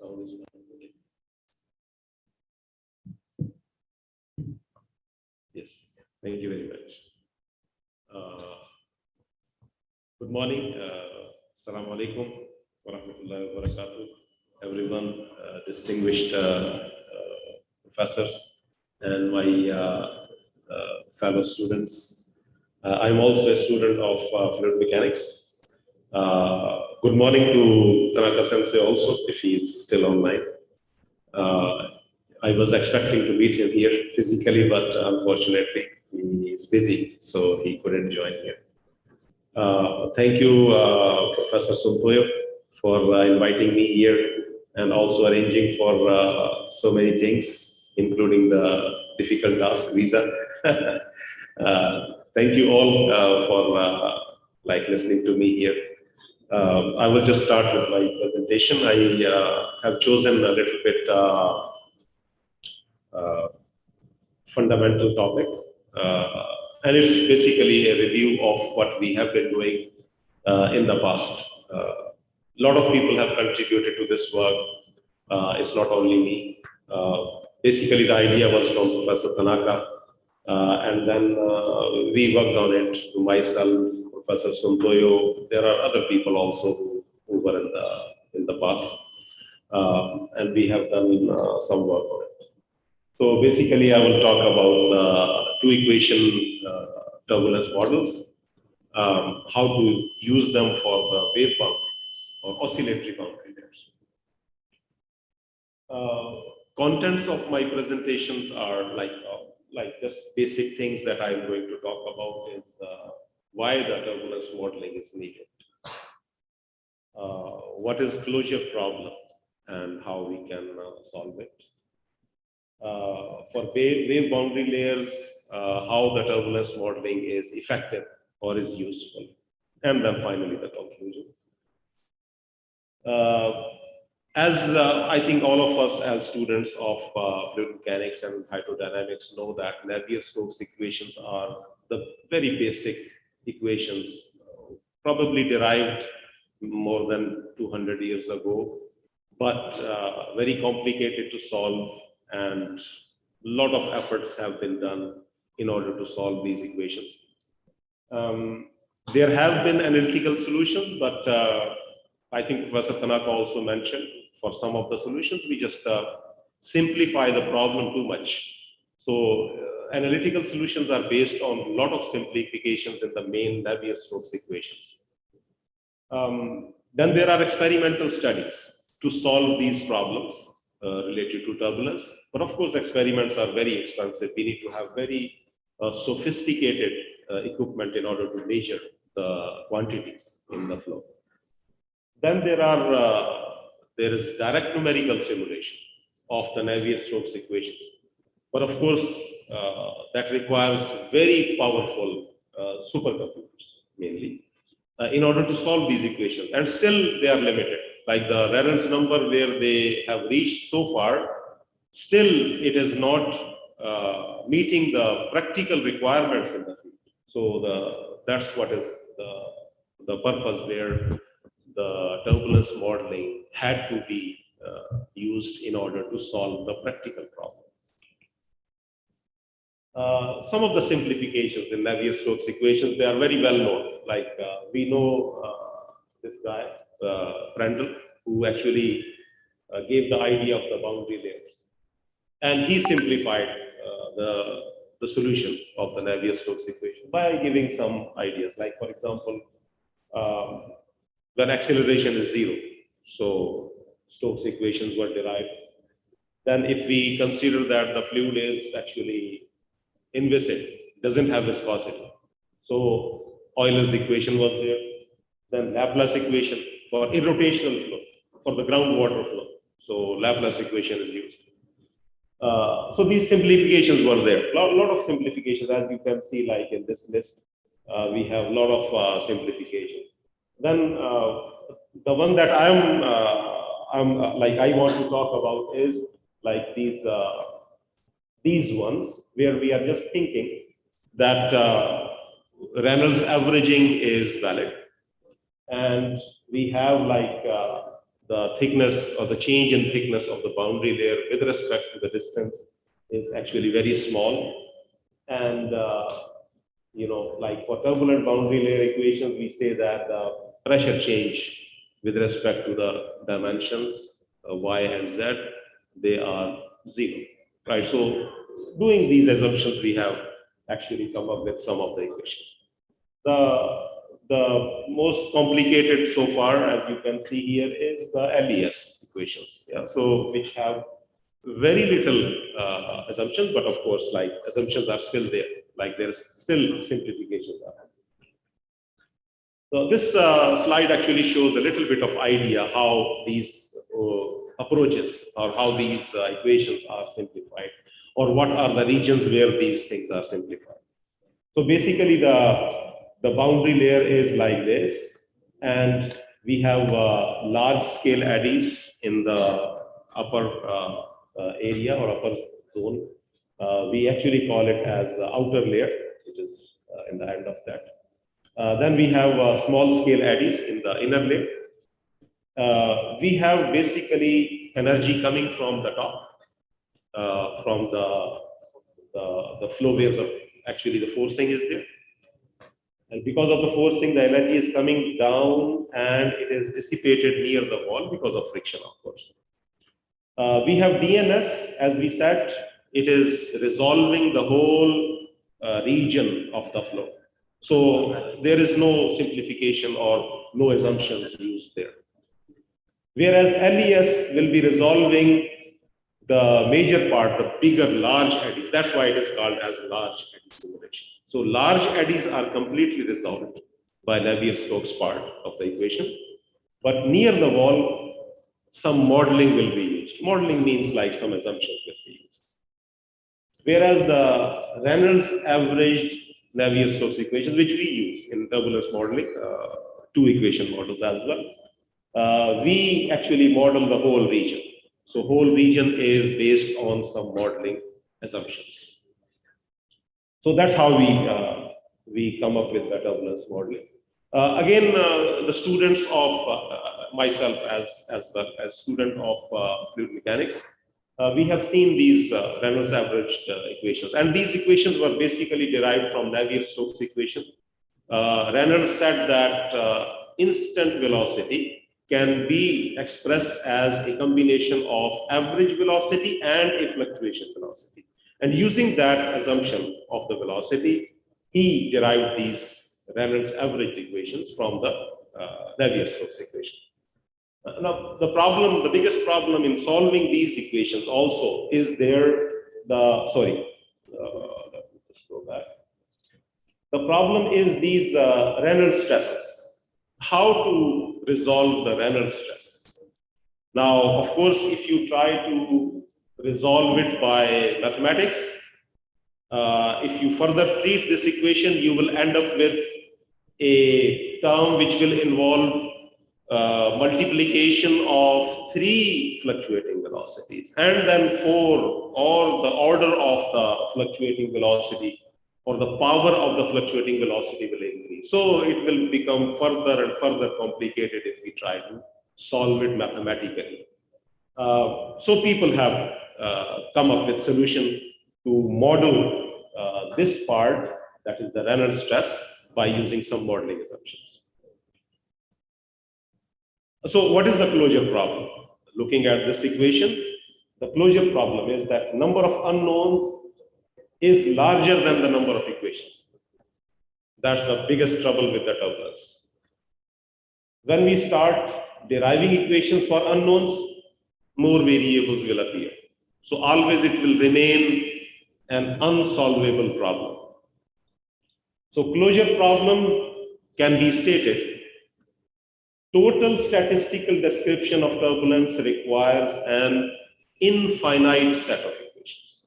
So if you want to solve this problem mathematically, exactly, you will need infinite number of equations. Of course, it is not possible. Practically, it is not possible. So what people have done is they have tried to develop some modeling assumptions. Now, let's talk about how they have modeled it.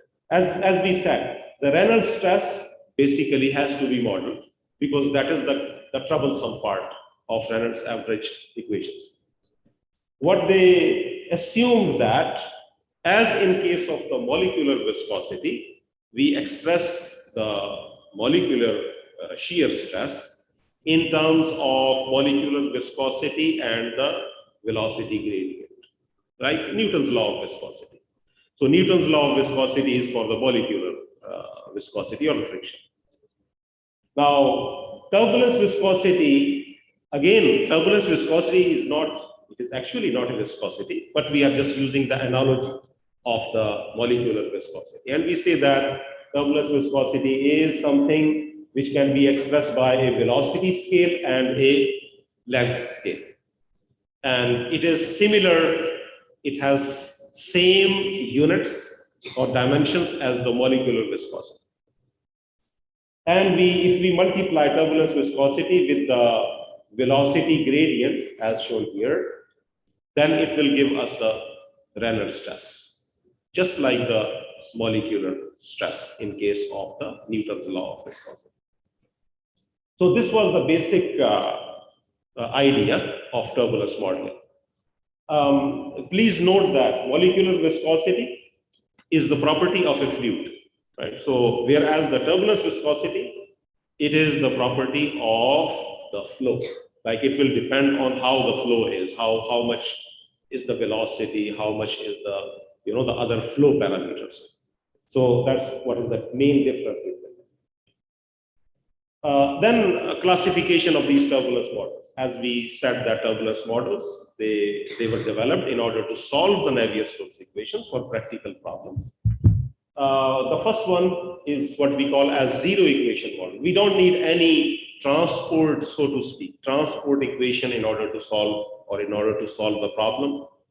Velocity scale and length scale, both of them can be given by empirical or any known relationships. The most popular one is Pendel's mixing length model. Yeah, so all of us, when we studied fluid mechanics in undergraduate, we know that how the mixing length was expressed. One equation model's velocity scale is calculated from a transport equation, whereas the length scale is given by just like mixing length. So again, Pendel's KL model is very famous. Then there are two equation models, which is the topic of today's conversation. Velocity scale and length scale, both of them are expressed by transport equations. So that makes the problem a little bit more complicated, but still less complicated than the actual Navier-Stokes equations.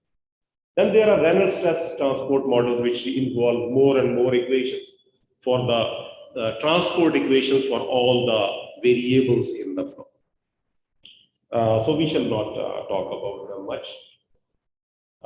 There are two most popular two equation models, K epsilon model and K omega model. Both of them are structurally similar to each other.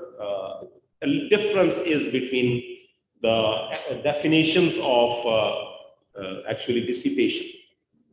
So K epsilon model was developed in like early 70s, and after that it got a lot of popularity in the field. K omega model was actually little before that developed, and then it was improved by several people. The most popular one is by Wilcox, 1988. And of course, he has given a little bit better version later as well. But these are the two main models which have been utilized in the field. So in two equation turbulence models, as we said, there are two transport equations. The modeling assumption is same as we talked about, that turbulent viscosity is expressed in terms of length scale and velocity scale. In case of K epsilon model, we use turbulence viscosity in terms of K square over epsilon with damping function and a constant. So these are the parameters of the K epsilon model. Whereas K omega model is rather simple. It has K divided by omega. And of course, from here you can understand that the epsilon exactly is not the same quantity as omega. So epsilon has different definition, different units or dimensions, whereas omega has different dimensions here. But of course, both these models are very popular in the community. So there are some like basic ideas how to solve them. Let me try if I can. Can I think I will need help. Yeah, can you please click the first link, normalization of the governing equations.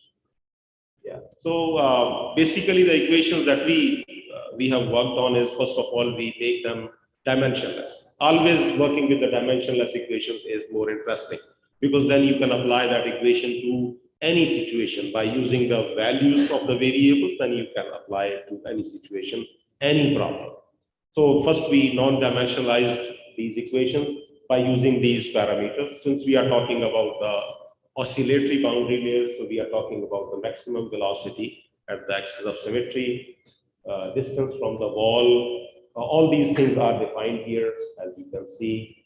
And so U0, YH, and mass density, rho, and angular frequency, 2 pi over t for, of course, wave power. Can we go back by clicking this? Thank you. Grid spacing, please. So grid spacing was allowed to vary exponentially, because of course we need more resolution near the wall. We have boundary layers, so boundary layers is very thin, especially in case of the wave boundary layers. The thickness of the boundary layer is very small, as Professor Tanaka has also mentioned. So we have to vary it exponentially, and that's how we did it. We used the geometric variation of the boundary layer, of the grid spacing. The thing that we have to consider when we are solving this problem, that we have to have at least 6 grid points within this boundary layer thickness, which means the first grid point should be at least delta V, that is the viscous sublayer thickness, divided by 6. So at least 6 points should be in the viscous sublayer. So we have to consider that in order to, we have done some simulations before in order to reach this number. Can we go back, please? So solution procedures. Yeah, so we used implicit scheme, Crank-Nicolson type implicit scheme was used, so that stability issue will not be coming into picture. Grid spacing was I already said that. We space 100 and in time 6,000 steps in one wave period. Yeah, so in 2 pi we have 6,000 steps. Convergence was based on velocity, k and epsilon or omega, and then maximum bottom shear stress. So we converge the solution at every time step for these 3 quantities, and then after the wave cycle is completed, we compare the shear stress from the current wave cycle and the previous wave cycle, and then again we do the calculation until we reach the convergence. Convergence limit is 1 into 10 is power minus 6. So this is what we used in our computations. Can we go back, please? Okay, so there are some solutions now. On the left-hand side, we have sinusoidal and flat-crested. I haven't shown the sinusoidal because they are also available in the literature. But anyway, I will just show some of the velocity profiles from the flat-crested wave, because that is also very interesting, considering the water hammer problem, yeah, in pipes. So where this equation can also be used. Can we show the velocity profile on the left-hand side, please? So this is for the flat-crested, and there is DNS solution is available. Actually, direct numerical solution is available for this situation, for this Reynolds number, and we have used that solution to compare our results, the model results, with the DNS solutions, and you can see that quite good agreement is there between the turbulence model and the direct numerical simulation. So can you go back? TKE profile. So for turbulent kinetic energy, we can see some discrepancies, of course, because we are talking about the turbulence model and the direct numerical simulation. So some discrepancies are there, but if you look at the practical aspect, from practical viewpoint, the turbulence model is giving quite satisfactory results. At least 1 or 2 versions are giving very good results as compared to the other versions. So that was like kind of very encouraging for us to use these models for the practical problems. Can we go back? Reynolds stress over TKE ratio. Yes.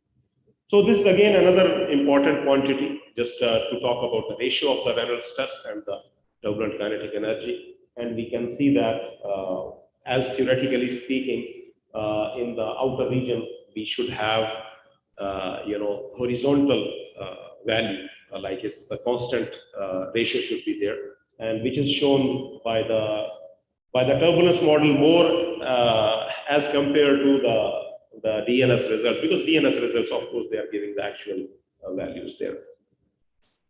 Can we go back? Bottom shear stress. Yes, so this bottom shear stress I have shown for both types of sinusoidal as well as the flat crestic wave boundary layers. And you can see that there are, we have tested 6 models and 6 versions. Some of them are K epsilon models, some of them are K omega models. All of them, they are actually showing very good comparison. And of course, all of us, we know that the most important part or most important parameter in the field is the shear stress, because we talk about the sediment transport by using the shear stress.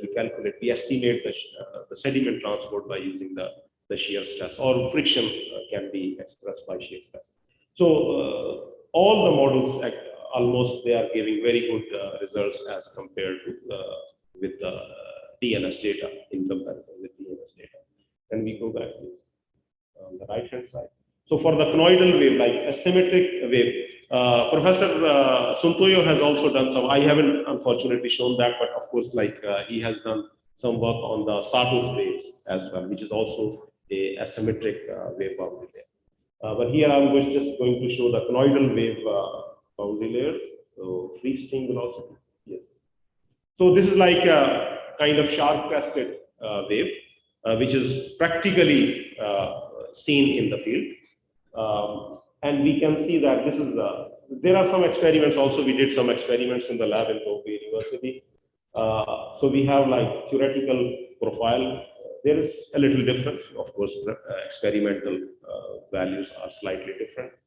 But you can see quite good simulation is there for experimentally from theory. Can we go back? Velocity profile, please. Yes. So here we measured the velocity profile in the lab at Tohoku University, and these circles, open circles, they are showing the measurement points, and we have the results from the models. Here we have used 2 K epsilon models only, and we have shown laminar profile as well, just to show the comparison that how the values are different from the experiment. And you can see clear differences for the laminar profile as well as the turbulence profile. But quite good agreement is found between the model prediction and the experimental data. Can we go back, please? Yes. So for the turbulent kinetic energy profile also, but turbulent kinetic energy we did not measure directly. We just measured one component of the fluctuating velocity in the horizontal direction. And based on that, we saw the comparison. So still the comparison is quite good, as we can see from practical point of view. Of course, there are some discrepancies at some of the places, but over the whole period of oscillation, we see quite good comparison with the experimental data. Can we go back? Slide. Yeah, so again, for some of the rough surface modeling, again, we used, for the rough surface model, we use only the K omega model, because for K epsilon model, it is very hard to express the surface roughness of the boundary roughness. So for K omega model, we use this. Maybe I will just skip some of the links. Okay. Let's see the velocity profile for sinusoidal wave on the left-hand side. Yes. So these are the velocity profiles for the rough boundary layer, and these are the results as we can see. Of course, there are some discrepancies close to the wall, but practically the agreement is satisfactory. Can we go back, please? Bottom shear stress on the left side, the bottom. Sorry. Yes. So bottom shear stress actually, as we can see, gives quite good result as compared to the data that we have from experiment. So which is very promising, because normally, as I said, shear stress is the most important parameter in our field calculations. Can we go back? So just I want to show some of the recent results from solitary wave boundary layer, free stream velocity, please. Solitary wave, the lower one. Yes. So solitary wave, of course, like it's just like to simulate the tsunami wave. So this is the surface profile, and the value of the pressure gradient is also given. Can we go back? Velocity profile. Yeah. So here you can see quite large discrepancies. Close to the wall, especially, we see large discrepancies between the model results and actually the measurements.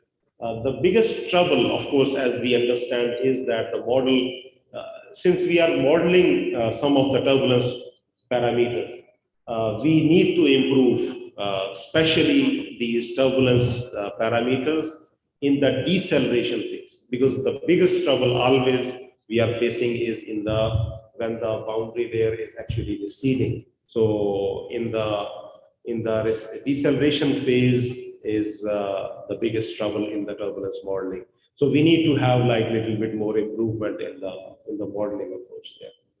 Can we go back? Bottom shear stress. So for bottom shear stress also, because of the discrepancy is there, so the bottom shear stress is also not actually calculated very accurately in our model. So again, as I said, that we need to have a little bit more better approach in the modeling for such type of phenomena, where it is more challenging to have the boundary. Can we go back, please? Yeah, next slide. Yeah, so finally I reached the conclusions.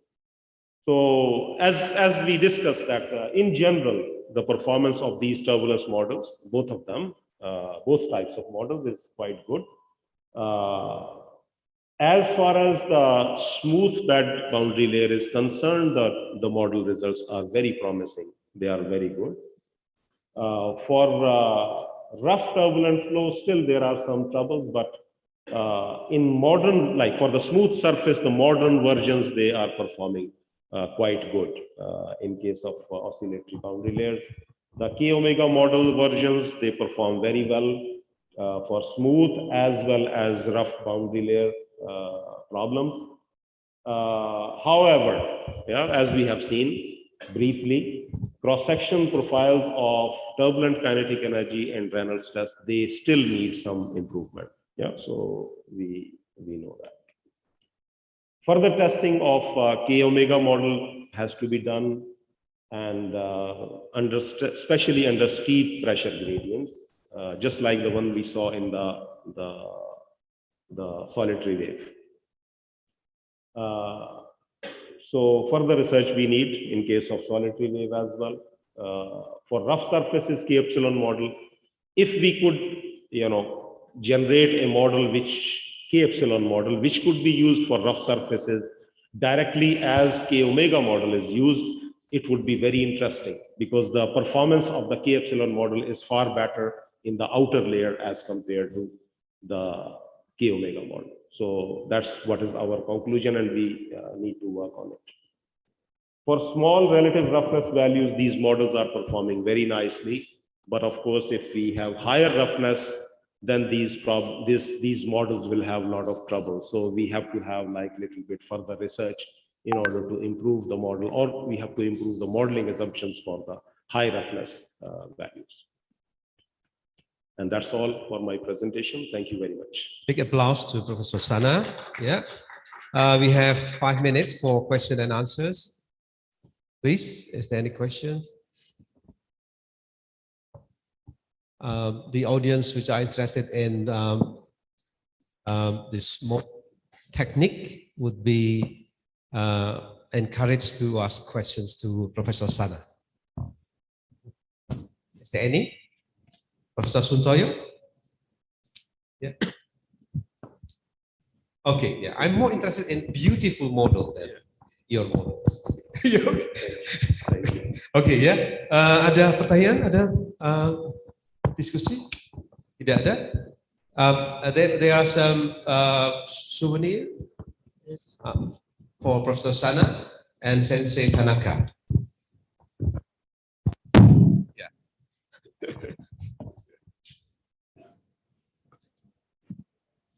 Professor Sudoyo will be giving the gift. Professor Sana. Yeah. Check.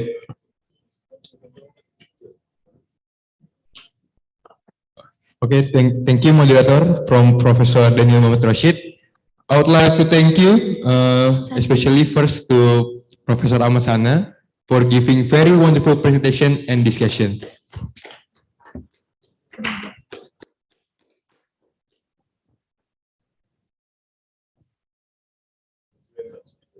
Thank you.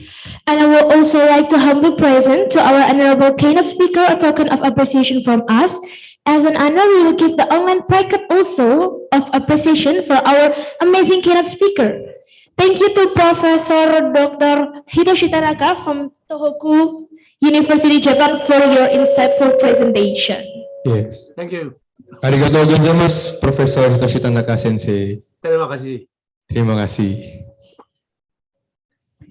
Well, Excellencies, distinguished guests, participants, ladies and gentlemen, now we are having a break for coffee. And please pay attention. I want to remind the ladies and gentlemen that the next agenda of presentation and discussion session by our keynote speaker will start at 10:20 a.m. Please enjoy the coffee break in the buffet of the outside of the ballroom, and thank you. Thank you. Please enjoy.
Okay, well, ladies and gentlemen, I would like to remind that the coffee break time is already over, and we're gonna continue to our next agenda.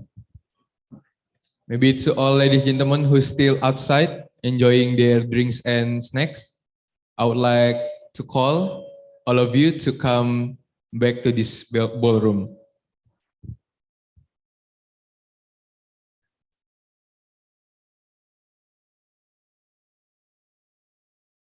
Okay, maybe I want to call again. To all ladies and gentlemen who's still outside enjoying their drink and snacks, I would like to call all of you to come back to this ballroom.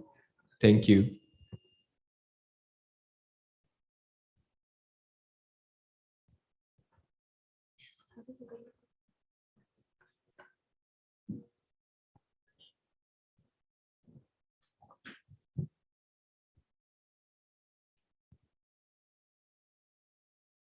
Well, ladies and gentlemen, next up on the agenda, we will also have the next amazing presentation and discussion by our third keynote speakers, Mr. Insinyur Gede Dian Aryana from Facility Senior Specialist of SKK Migas. To Professor Daniel, as the moderator, the time is yours. Dear audiences, we are going to have our third keynote speakers, Bapak Gede Aryana, is Senior Facilitator Specialist of the SKK Migas. Yeah. The topic of his presentation would be Indonesian upstream oil and gas offshore activities. Yeah. Pak Gede, please. Yeah. Yeah. I'm going to use the please. Yeah. Tepuk tangan, big applause to Pak Gede. Yeah. Silakan, Pak. Good morning, Prof. Thank you, and thank you for the invitation for us, SKK Migas, in this ISOCEEN 2022. Yeah, and hopefully in others forum we can also join with forum in ITS. For today's forum, I will bring maybe a little bit different with Prof. Tanaka and Prof. Ahmad also. I will be more practical industry that I will share. Maybe will give an insight for all the participants in this forum. And firstly, before I start this forum, I usually showing these pages because this is our target in Indonesian upstream oil and gas. In 2030, we have a long-term plan to achieve this target 1 million barrel oil per day and also 12 billion scf gas per day in 2030.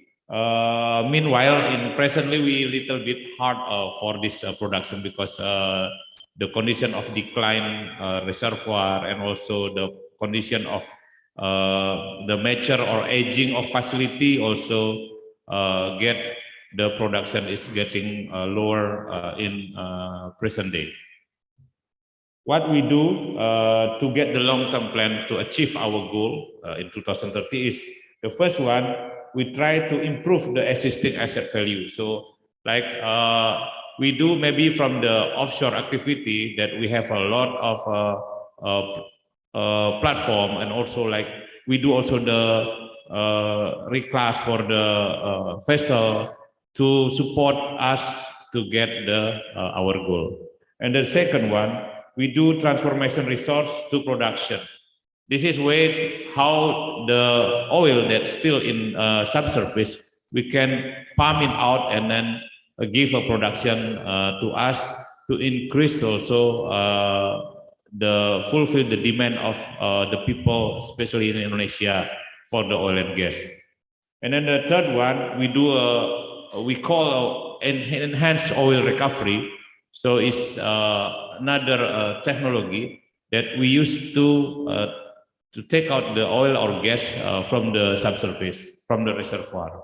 And then the fourth one, of course, we do exploration on for giant discovery, especially in the east area, like in Papua, and we have like maybe all the participants have heard the impacts Masela, that also a giant discovery, and then we have also in Sakakemang from Repsol. This is what we do for exploration of the giant discovery. This is the condition of the Indonesian oil and gas upstream. So we have around 172 working area. So working area is based on each operator who will be operate the area, and then we already have a 98 production working area. So this is already give the production, and in presently it's around 700 barrel oil per day. And then we also have 74 exploration working area. So this is a way to get the new recovery for the oil and gas in Indonesia.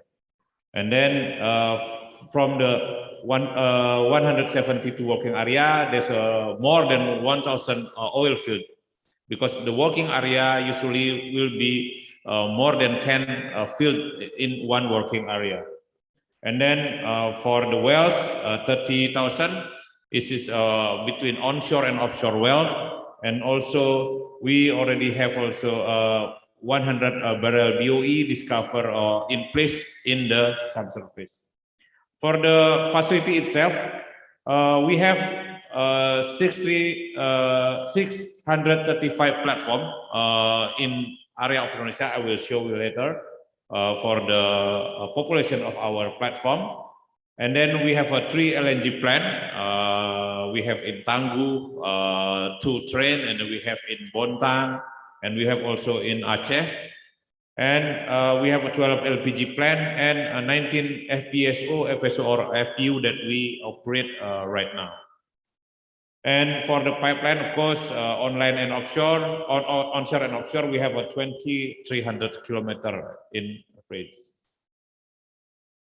As we seen, there's a lot also basins that not yet been produced. So we try to gain the production from this basin, but of course, we need to do the investment to do the production. Little bit life cycle for the oil and gas. This as a petroleum general, we do pre-production and then the production and the decommissioning phase. So on the pre-production phase, we do first, of course, we do exploration. We do seismic to find how much the subsurface or the recovery can be taken over. And then we do also after the exploration, we do also wellcat to make a proven for the reservoir. And then if already get approved, we do a field development. We do a plan of development.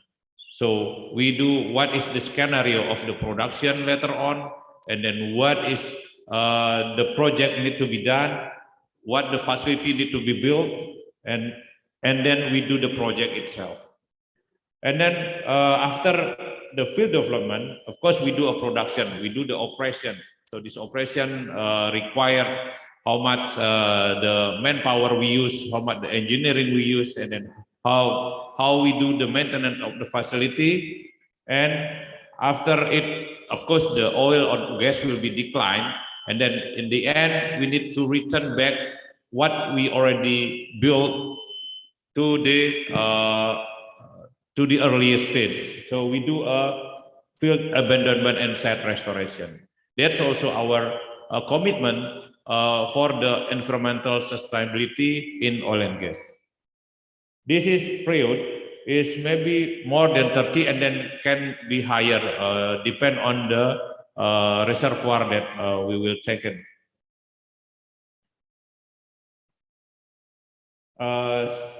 Sorry, I think this is different presentation.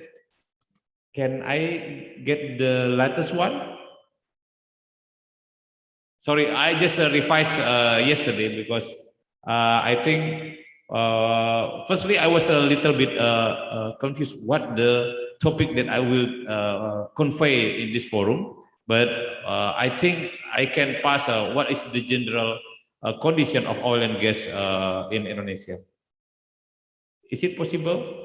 Because there's something that, quite interesting about the offshore activity. Yeah, it's not so much changes, maybe additional some pages.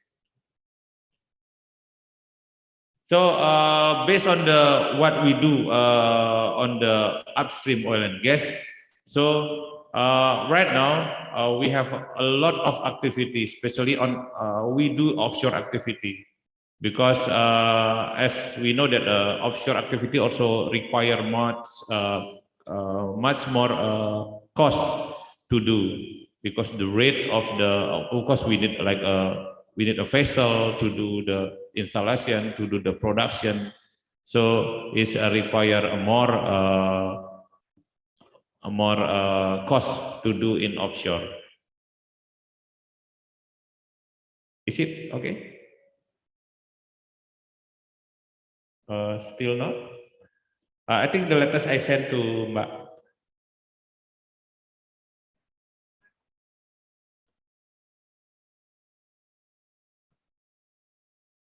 Okay, no problem. Just we continue. Just I will talk about the additional. So this is how the environmental cycle during the process of upstream oil and gas. So the first one, we do a sign of a PSC contractor. So we appoint operator to sign the PSC, the production sharing contract.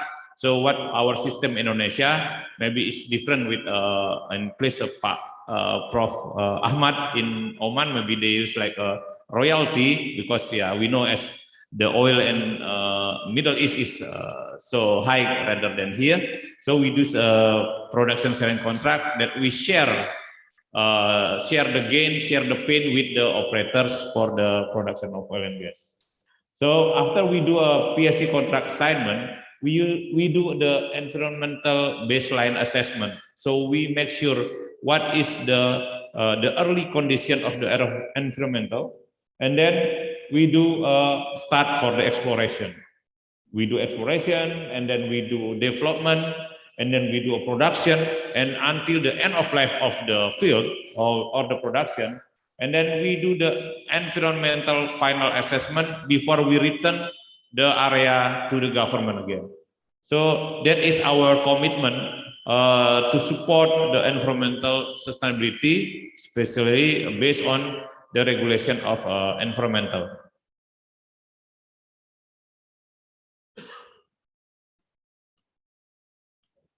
So after the exploration, I will show a little bit about the plan of development. So what is the thing that we do in plan of development? Because this is also a critical milestone for the development of the oil and gas field.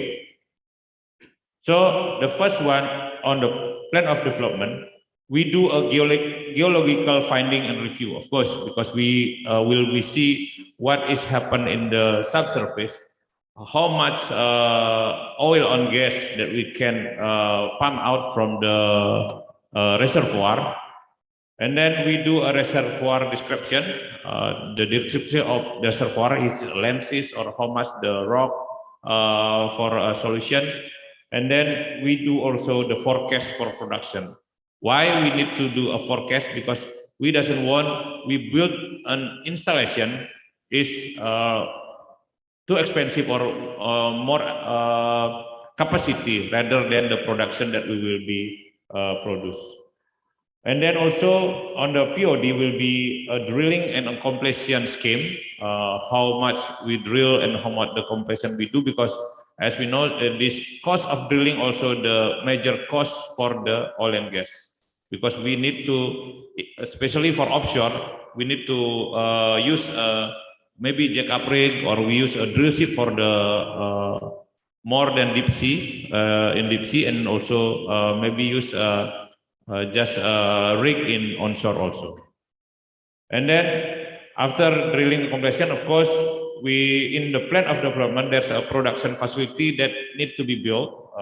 We do a scenario and we do engineering before we do the pre-FEED to get the what facility need to build. And then we do also a field development scenario, and not forget about the HSE also, because it's the first rule of the oil and gas is safety first, and also we concern about the environmental, and we do also the local community through the CSR program.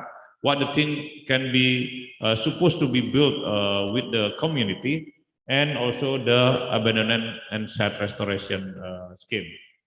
And we continue with what the project schedule, because it will be affect with the when we can produce, depend on the project completion, and then also for the local content.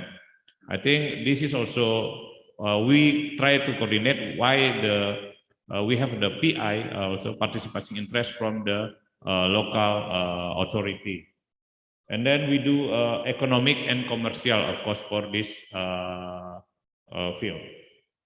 On the left side, this is some project that we finished previously.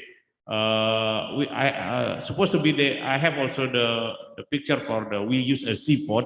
That a seaport is some kind like a new innovation, because last time when we do installation of fixed platform, sorry, we required more bars or crane bars. So is the availability of crane bars is a little bit rare. Sorry. Thank you.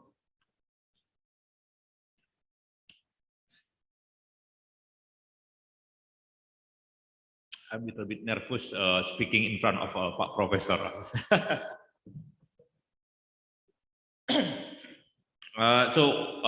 We have some problem right now, because all the activity of oil and gas is increased after the pandemic. So it's very hard to find a suitable crane capacity, a crane bus capacity. So in one project that we finished last year in Natuna, that we use a small crane bars, because that's the availability, but we make a different technology. So we splice the jacket, the structure, become a 3-part. Usually we use a big crane bars, maybe like the 2,000 ton crane bars, but now because the availability is only we have the 500 ton, so we splice the jacket, become a 3-part, and then we do the installation one by one. That the method is we call a Z-pod. So the kaisong is become the center of the Z-pod, and then we like a it's a lock mechanism. So we doesn't use any welding in underwater. So I supposed to be on my presentation, but it's no problem. So this technology is will reduce also the cost, because we doesn't require a high. I mean the big crane bus that of course is for the sample maybe for 2,000 ton crane bus is approximately in one day is around $200,000. Yeah, so that's why can imagine how much the cost that we will be spent, and then so we do more economic. So we splice this jacket become 3, and then we install it in the way with the one with another lift, not with a single lift activity. And then we try also to find, because of course based on what we do for this product, for this activity, of course the first one safety, but the second was of course the economical. So that's why we try to find a technology that is safety and also economic ways. And then this is the population offshore platform in Indonesia. We have around 635. and we have around 199 that not operated right now, especially in especially in the area of in here in West Java. We have around 339 platform. This is already old platform. Maybe it's more than 30 years platform is available in here. So what we do now is we more for the development, we do more to the east. In Surabaya area, we also have a lot of platforms, especially in Pertamina Hulu Energy West Madura Offshore, and then we have also the new one in the HCML, the Husky Sinok Madura Limited, and also we try to have a new project on Petronas also in here. So what we do for this presently, we do more activity in offshore rather than onshore. And then from this offshore platform, we have the facilities also in this platform and also in onshore.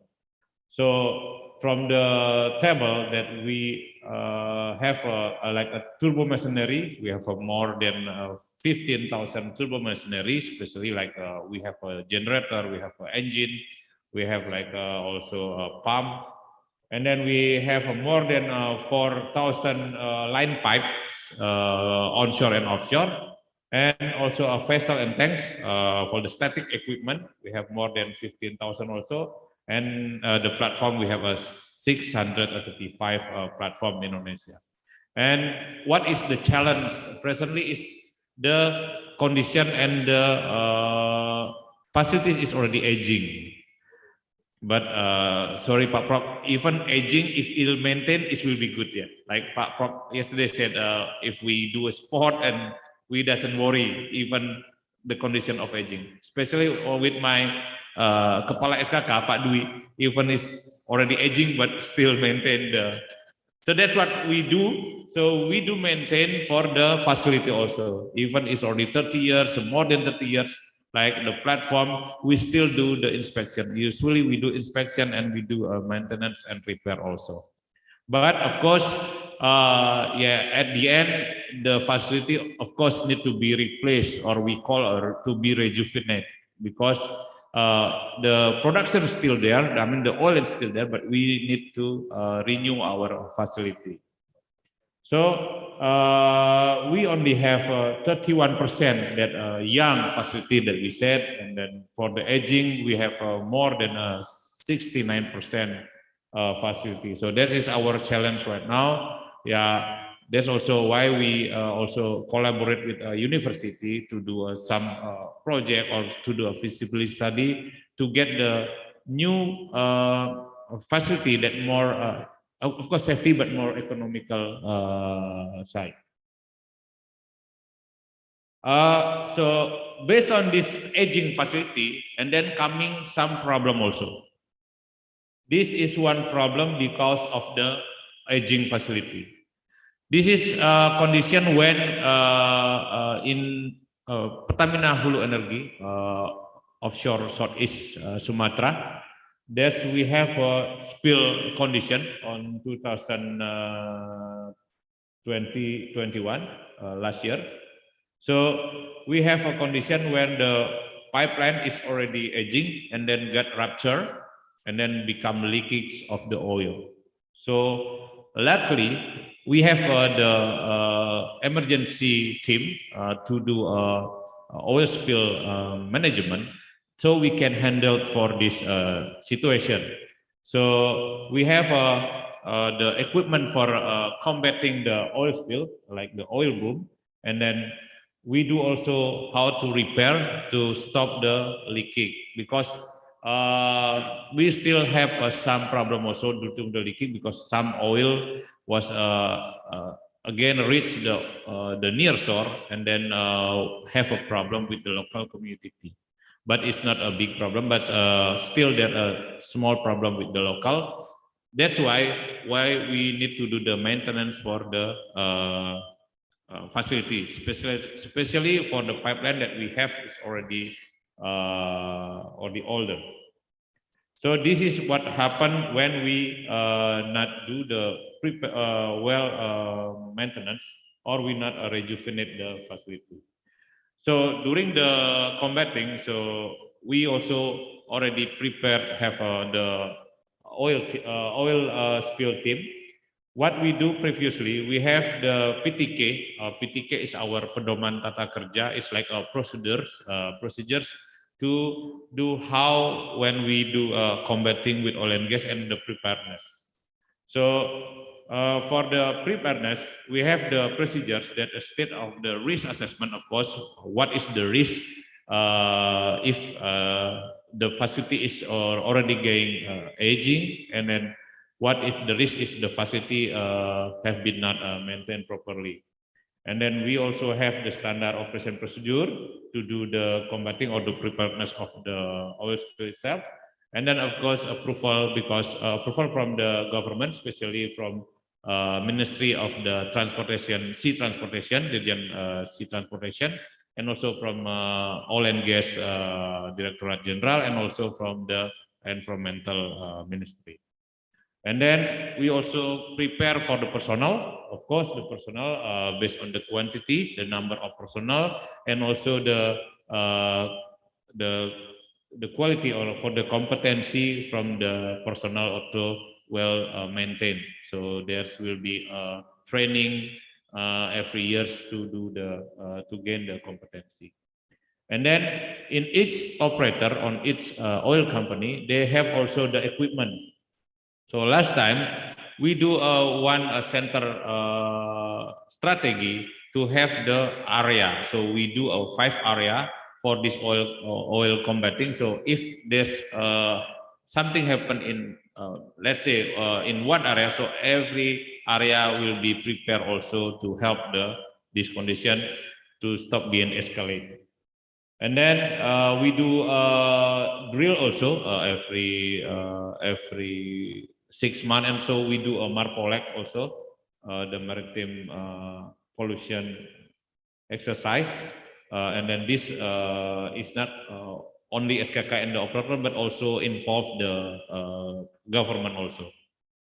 So what we do during the oil spill preparedness, we do a tabletop exercise, and then we do a wet drill, and then joint exercise, and then we do align the procedures between the government, between the operator, SKK, and also we do the real exercise in MARPOLEC. This is the law and regulation that take over about how to do the management of oil spill, and especially for the presidential decree number 109 year 2016, how to manage of the oil spill emergency, and then continue with our PTK SKK Migas number 5 about the occupational health safety and environmental protection management. So that's the like the crisis management also was being subject in our PTK. And then if anything happen, like the problem occur in offshore Southeast Sumatra, and then we also have since 2019, especially for the first years of 2020, we have developed our integrated operation center in SKK Migas. So all the report must be from the operator came to our IOC. So we do a comment from our IOC. What is contained in our IOC? So we control and monitor for this activity. So we do monitor for the how we do the maintenance, and then we monitor what is the condition, especially the emergency condition if happen, and then we do what drilling comments still be done. And then also for all the thing related to the operation of oil and gas. This is what the dashboard showing in our IOC, Integrated Operation Center. We can know what is the production in Delhi. So from this dashboard, we know, oh, this is the production for this day. But this is I screen capture for the previous date.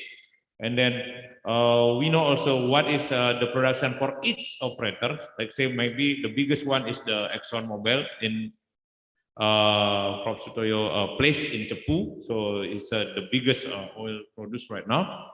And then we also know what happened if there's some unplanned shutdown in the area. So this is, we know how is the condition of a planned and unplanned shutdown happen. If there's some trouble for the equipment in upstream oil and gas. And then this is for the we do the asset integrity management. So we know how is the integrity of the asset. This is the looks like our IOC.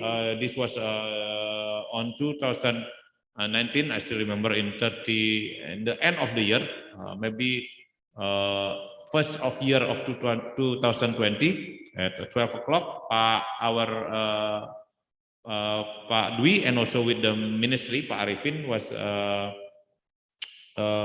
inauguration for this IOC. So as you can see, we have a lot of monitor to control and to know what is happening in our operation.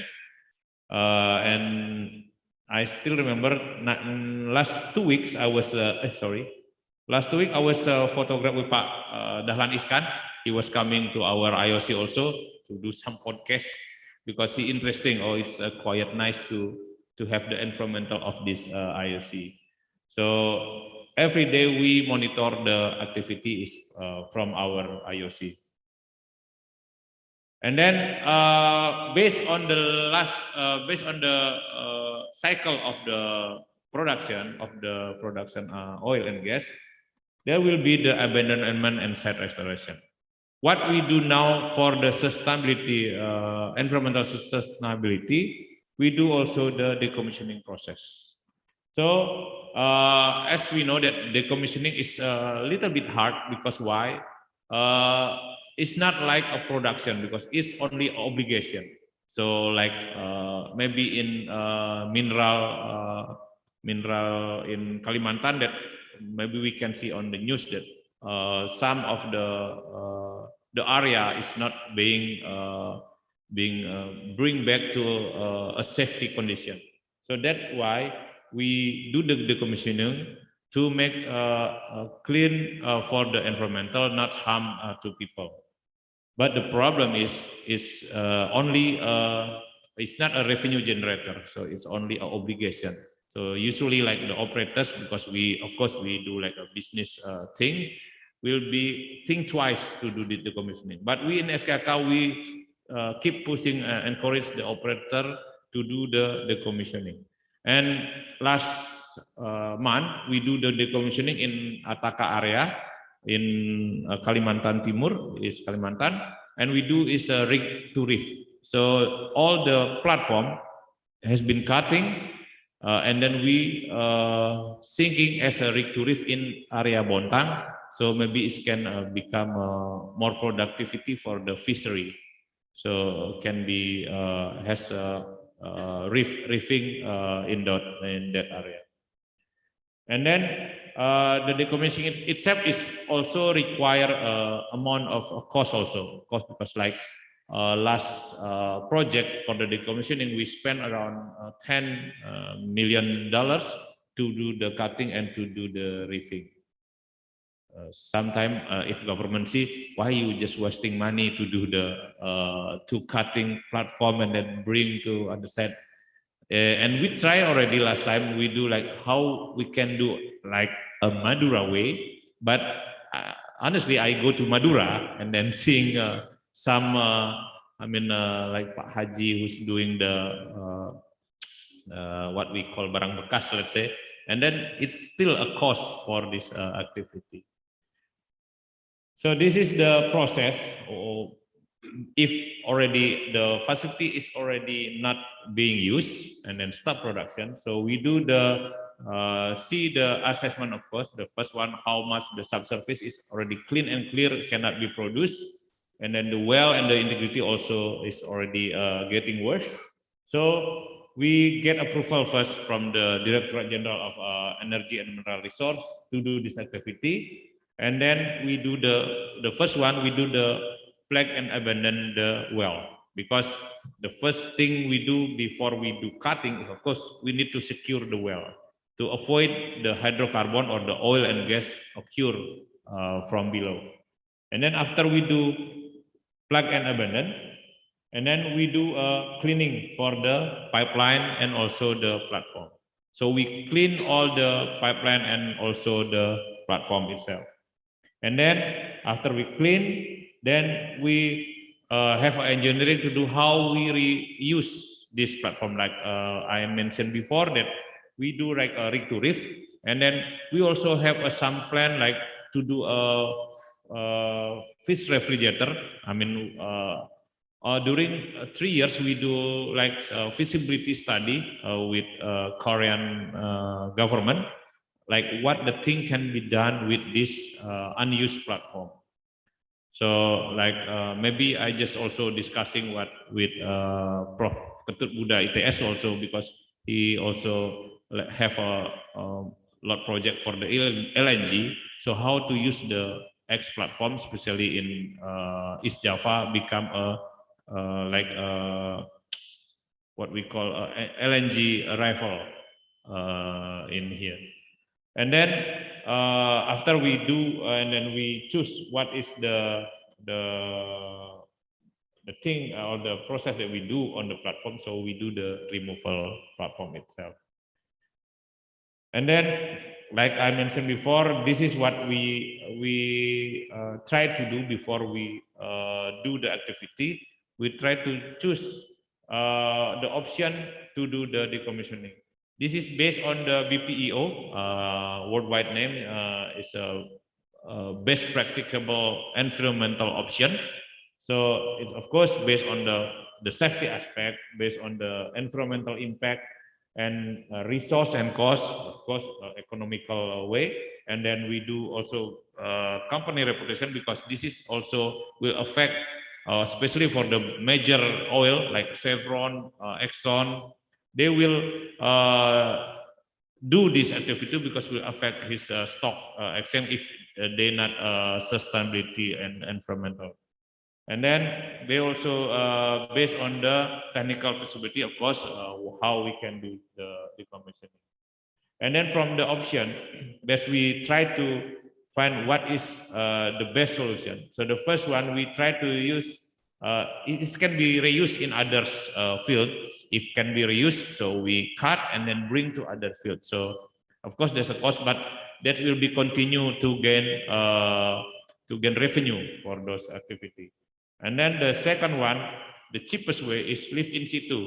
But the problem is live in situ, we have a facing problem with the navigational and also the shipping safety, because it's because the platform of course will be ruptured, and then we have problem. I think in 2010 that in here in East area there's one platform was hit by vessel in last time is Codeco, now is in West Madura offshore. Luckily there's no spill during the accident that time. And then we have also the abandon and rig to reef, and also auction on the spot. Okay, thank you, Pak Prof. And then I think it's already after the decommissioning. We also the trend now based on the last year Pak Jokowi goes to Scotland, and also the last meeting in G20. We have also a project for the carbon capture and storage, CCUS. So this project was we commence, of course, to react with Pak Jokowi instruction about the energy transition, how we can make more environmental. side. This is what is the regulation also for supporting the carbon capture and storage, and especially as from the Ministry of the Environmental Regulation concerning about the emission quality, and then also the Energy Mineral Resource Regulation about the implementation of independent mitigation of greenhouse. So this is morely to make the sustainability environmental. And then from that side, we see what is the potential of the carbon capture, because we know we have a lot of field that can be produced, but with a high content of CO2, especially like in Alpha de Natuna. A lot of field can be developed, but the problem is we have a high CO2. And then, so what we do to combine between the CO2 content and also the depletion or decline of the other production. And then we have some project presently for the CCUS. This is how is our commitment to reduce the greenhouse gas, because like we see that we want to do a transition by 2025, and which one is from the coal is changed from the oil, and then will be part of the renewable energy on 2025. So this is one project that we convey right now. We have a Tangguh EGR and a CCUS development plan. Tomorrow I will also attend the CCUS discussion in Sheraton held by ITS also. So we do this project to get a proven concept for this CCUS. So the concept is from the CO2 that produced in the train, in the Tangguh train 1, 2, and 3, it will be bring again to the reservoir to use as AOR. So hopefully it's also can be reduce our gas greenhouse emission for the CO2. Yeah, hopefully this can be started next years and can be proof that we also have a CO2 reduction or a reduction of a greenhouse gas. I think that's all, Pak Prof. Hopefully can give insight what I convey in this forum about the upstream oil and gas activity in Indonesia. Thank you. Big applause to Pak Gede, Aryana. Yeah. Is there any question to Pak Gede? Please, Pak Iko.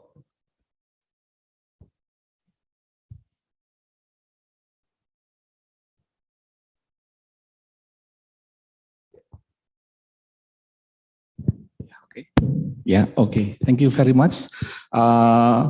Congratulations, your good presentation, sir. Yeah, even you confused in front of professor, but I amazed with your presentation. So that's why I give you questions. Yes, my name is Eko Nurmianto from ITS, Industrial Engineering and Industrial and System Engineering. You mentioned in your presentation, in good presentation, so many university collaborate with SKK Migas. Yeah. So my first question is, how many universities and what universities? And the second question is, you mentioned about HGMR, Chinok Madura Limited. I have been in such work with HGML in Pasuruan, and my question is how many CSR activities, because in my opinion, CSR it can empowering people and increasing economic value. That beside of your presentation, so economic value of the coastal community is also have also to be decreased, to be increased. Yeah. Okay. I think that's all my two questions. Thank you very much, sir. I straightly. Yes, please. Yes, thank you, Pak Eko, for the question. For the first one, for the collaboration, I was also last three weeks I go to the RAMS labs with Prof. Ketut. We do some projects for the ASR calculation. So we do a calculation in 8 working area together with ITS to do calculation how much is the cost for the decommissioning need to be done. So that's also some collaboration, and so I see in ITS most like in our side in SKK, ITS is a strong capability in the offshore area. So like we do like some study, feasibility study, and I already encourage the operator also to get connected with the ITS, especially for the offshore. And then last time also I request maybe do a collaboration, same like what we do ITS, because ITS doesn't have any petroleum engineer, so do a collaboration with the ITB, the petroleum, to do this activity. I think more encouraged to the university, because of course, as we know, the first one we have the MOU between the SKK Migas, so the way the administration is more easier rather than we do bidding. And then also the price is cheaper than his the private company. This is what I can answer for the collaboration, but I believe a lot of collaboration we need to encourage also with the university. And then the second one for the ACML, yeah, this is the thing for the offshore side, maybe a lot of CSR also, because maybe you know the area like 12 miles or more than 12 miles, below the 12 miles is affected about the local government itself. Sometimes in onshore area, it's clearly, I mean, we know like we do in Cepu, MCL, Mobile Cepu, we have two government, and then also we do development in the community. But for the offshore, we also do, but maybe the percentage is not so higher than the onshore, because the what we call the interaction between the operation and the community is a little bit far away. But of course, we do the CSR then, and if something happen with the CSR, you can contact SKK Migas also, because we as the managing for the upstream oil, so we can push for the operators like HCML, for the Pertamina itself to do what is the CSR, because as far that I showing in my presentation, the CSR side is also part of the POD. So when the operators convey the POD, we will be approved after all the thing is clear, and then there's also the CSR portion in this POD. I think that's all. That POD is a commitment from the operators to do the activity. I think that's Pak Eko. Thank you for the question. Okay, terima kasih. Please, next question. Yeah.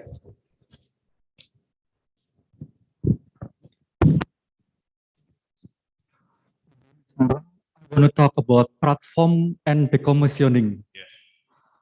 I just give a recommendation. How about if SKK Migas using turbine on the kakinya platform, or wave energy converter in decommissioning platform?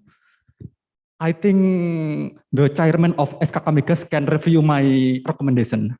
Thank you. Yes, thank you. That's a good recommendation. Of course, like what we do a feasibility study also before we choosing the way what we do on platform decommissioning. What that Pak Nirwan mentioned before, we use like for the the power, for power generator with the wave. Of course, it can be done, but we need to do a study. Is it the condition, especially the condition of the platform? Is it still the integrity of platform? Is it quite enough? Because of course we have one thing also challenge, not a problem. I don't want to use a problem. It's a challenge because the asset is owned by government. That is one challenge. So when we do an option to do different things based on the previous purpose, we need to also get permission from the Ministry of the Finance. Maybe in ITS also with that, like asset we need to be give to government, and then we do a process, and then for this process also take a little bit longer time when.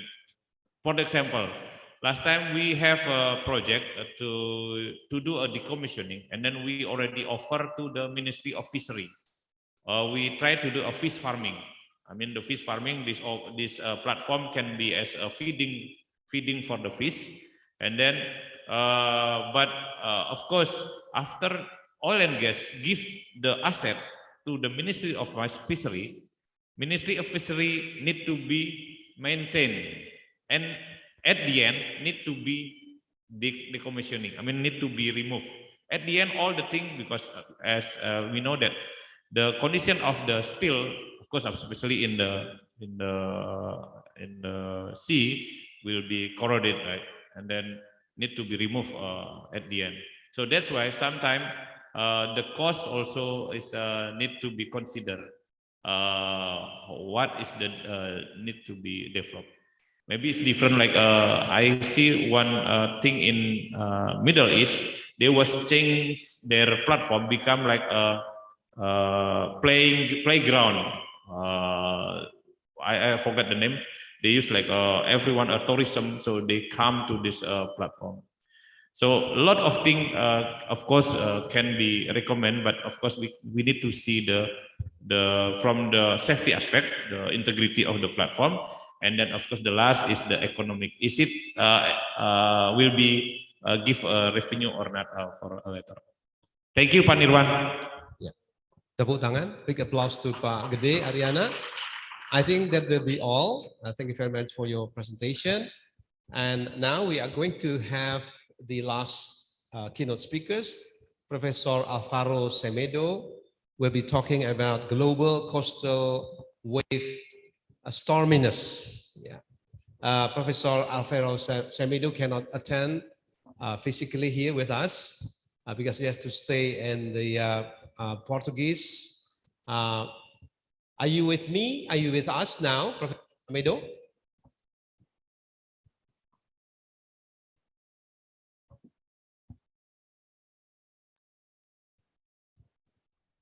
Okay.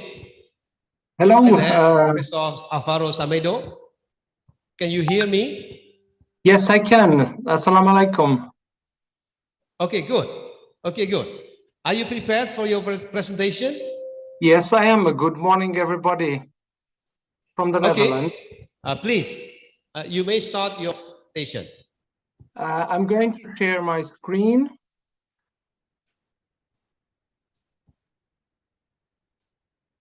Okay. Can you move closer to the microphone, please, so we could hear you better? Yes, I believe you can hear me better now. Now, okay, that's better. That's better.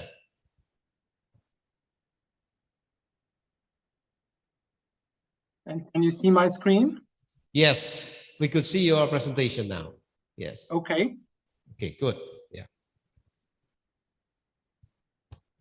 Is it clear? Can you have a good? Okay. So good morning again from the Netherlands and from IHE Delft, my institute. It's an enormous pleasure to be back to ISOCEEN. Unfortunately, I cannot attend. I cannot attend the seminar in Surabaya.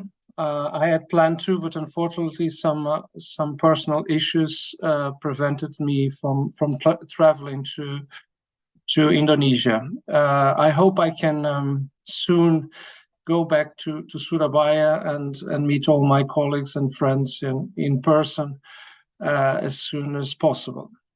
I'm going to talk about, I'm going to present a piece of research that I've done with with two of my PhD students and some colleagues at IHE Delft and also University of Cantabria in Spain.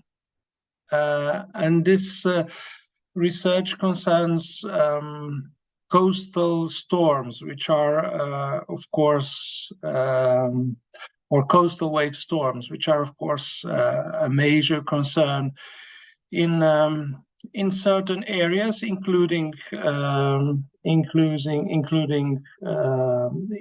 Indonesia, certainly not around Surabaya, but in the south shores of Sumatra and Java and Bali.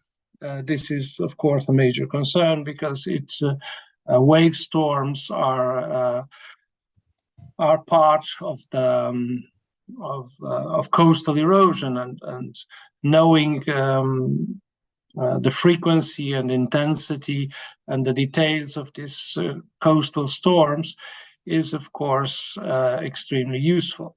So we're going to talk about wave climate, which is a big chunk of my research. And in particular, excuse me, Professor Alvaro, yes? Can you use just one screen so that you can? Yeah, I can. Full screen for your, right, please. Is it better now?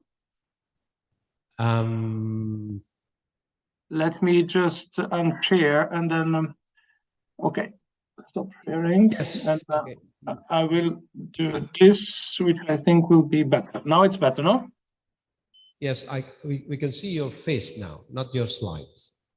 Okay. Yeah. That's odd. So maybe I'm going to, maybe I can stop me and let's see your screen.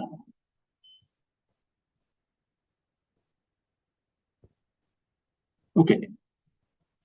Yes, that's better. Yeah. You can, okay. That's better. You can use I will minimize the full screen one. Yes. And yeah. Okay. Now full screen. Okay. Sorry for the technical. Slideshow. You can use the slideshow. That's better. Okay. Yeah. Okay. But now. Okay. Yes. Okay. Okay. So we're going to talk about coastal wave storms or coastal wave storminess. Well, as I mentioned, storms or coastal storms are extremely powerful and dramatic episodes that involve climate variables as strong winds, heavy precipitation, inundation, and wind waves, which is what we will talk about. These wave storms have an extremely high potential for extremely high destructive potential and can damage coastal areas significantly. And they are a major driver of erosion and coastal flooding. And coastal wave storms are per se one of the extreme events that occur at coastal lines, at coastal areas. So the main goal of this research is to analyze the main characteristics at a global scale of wave storms impacting coastal lines, and based on one unique criterion. And I will explain why we use only one criterion. What we have here is, and I will talk about the data that we use to produce this map. So we have here a global map and some colors in coastal lines, and these colors represent the mean significant wave height along the global coastlines. And of course, we know that the wave height varies depending on the area of the globe, and certainly vary along different coastlines. And we can see I have the maritime continent, or the area of Indonesia detached, because the wave climate in Indonesia is extremely interesting, because in the shorelines of the main islands facing the Indian Ocean, the mean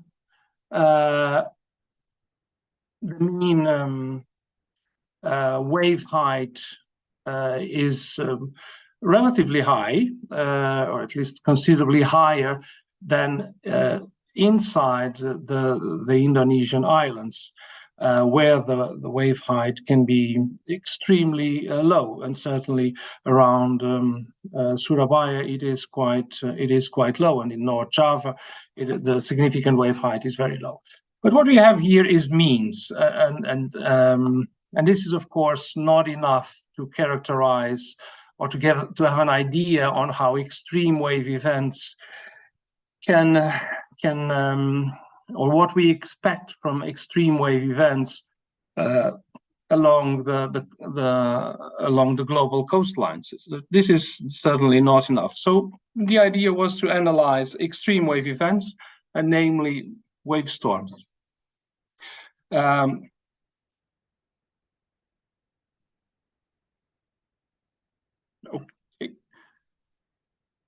Yeah.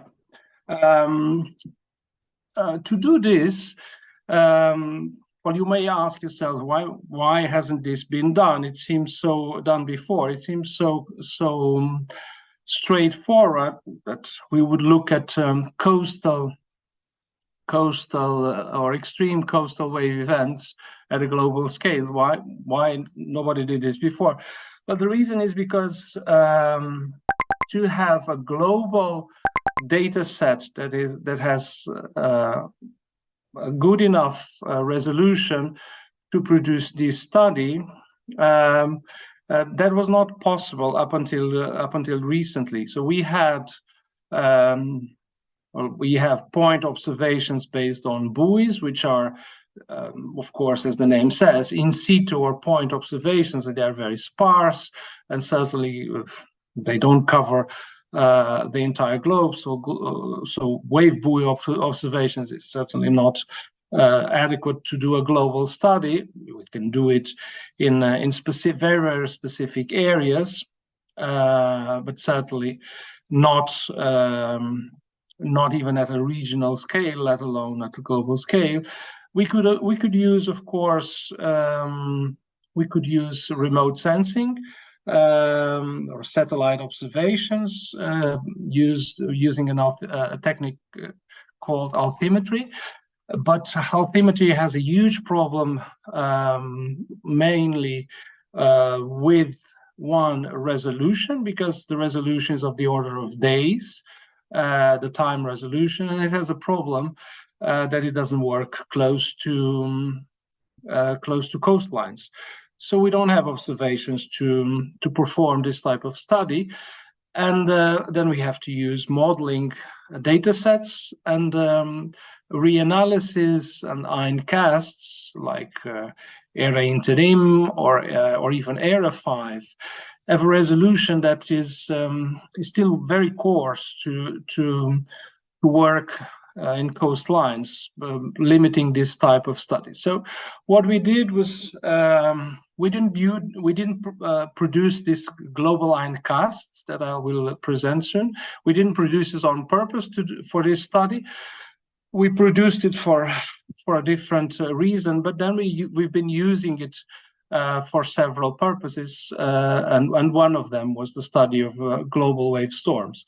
So we produced, together with the European Center from medium weather or medium range weather forecasting, so we produced a global ironcast with very high resolution, around 18 kilometers, 42 years.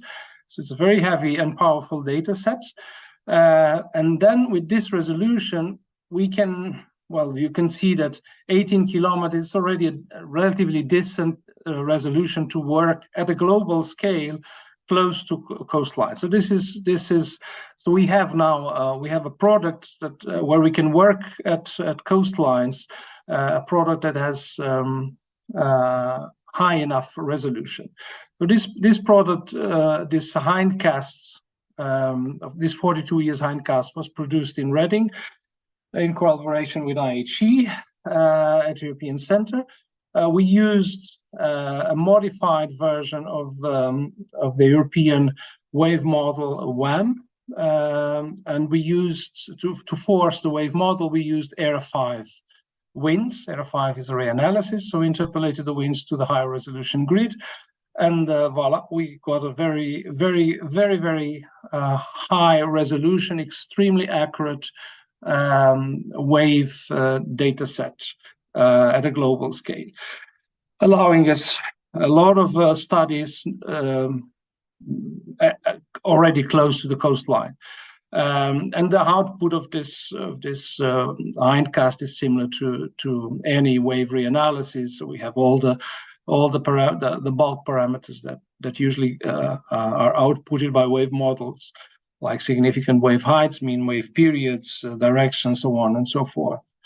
And these are the ones that we will use, that I will show in this study.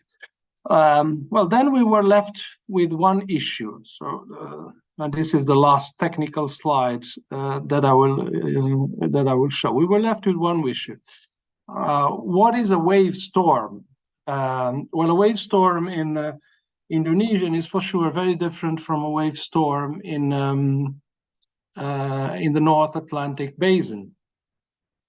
And there are several studies published in the scientific literature concerning wave storms. And there's, of course, not a unified criteria. And all the studies, the coastal wave storm studies, they were all regional. This is the first global coastal wave storm ever performed.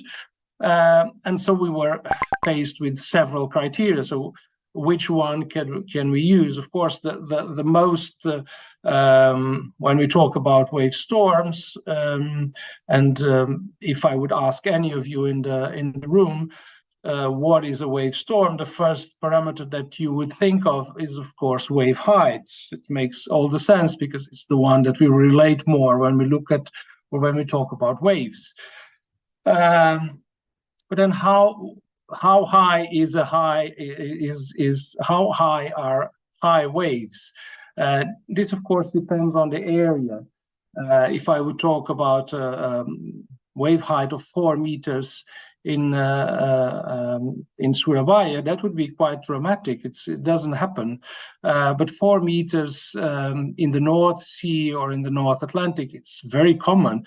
We have waves close to the coast of the order of 17, 18, even 20 meters in extremely extreme events. So looking at a nominal value of wave heights, as some studies do, couldn't work, because if we would set up a threshold of 4 meters or 5 or 10, that wouldn't work. We wouldn't have any wave storms in some areas of the globe. So we used a different approach that is also used in some regional studies, although less frequent. So we based our wave storm classification on the wave characteristics of each area. So instead of using a nominal value, we used percentiles. So wave storm is classified as such when the significant wave height is higher than the local 95 percentile, when the wave height is higher than this value for at least 12 hours, And then we have sometimes, especially in stormy areas, for example, like in the North Atlantic where I am now, we have sometimes one storm after the other, and sometimes they almost they come in chain. So we had to separate.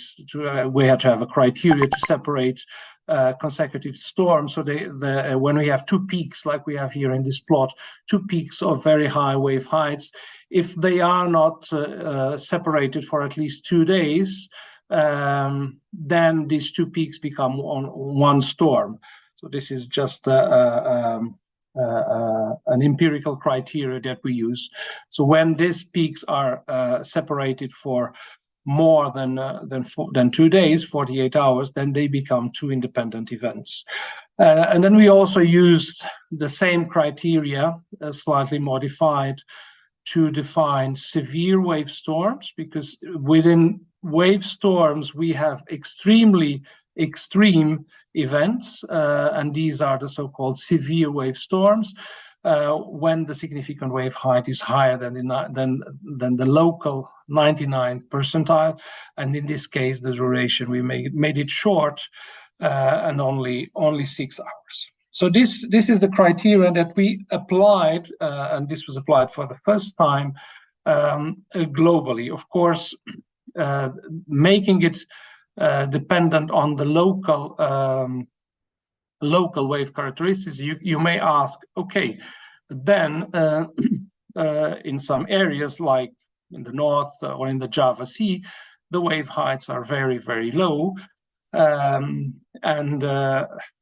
the wave storm will be classified as a wave storm, but with very, very low wave heights. Indeed, that is the case, but you have to understand that a slight disruption from the mean in the mean wave conditions in the Java Sea, for example, will have an impact in the coastlines, because the coastlines are quote unquote accommodated or used to a low wave height wave climate, and when we go higher than the mean, then that has an impact on the coastline. It has an impact on the dynamic equilibrium of the coastline and of the beaches, and even if it is from the eyes of, for example, the North Atlantic or the South Australia, where wave heights are extremely high, from the highs of these areas, a minor or a storm, I don't want to call it minor, a storm in the Java Sea is insignificant, but from the eyes of the local coastlines in Indonesia, that is definitely a storm that will have an impact on the equilibrium of the coastlines. So this made sense from our perspective, and then we are ready to show some results, which is of course the interesting part of doing research. So what we have here is the frequency of occurrence of wave storms and also severe wave storms. Well, in the map it's just wave storms, and in the plots we have the distribution along the year, or the so-called intra-annual distribution or intra-annual variability of the wave storms and extreme wave storms in some key points. It's a bit hard to see, at least in my screen. That's why I was used a bigger screen on the side. But I expect you can see a little bit better than me on my laptop. So if you look at the map, we have, as I said, the number of events, the mean number of events per year, or the frequency of occurrence. If we go, let's go, for example, offshore Ireland, not very far from where I am now, in the North Atlantic, and we have there quite a high number of storms per year, 13, 14 per year. And that's the mean number of wave storms. It's quite a lot. if we go inside, if we go south of Java, for example, the number is close, a bit lower, but certainly around 11. But then if we go inside Indonesia, the north shores of Java, then the number is much lower. And then if we go to, for example, if we go back to,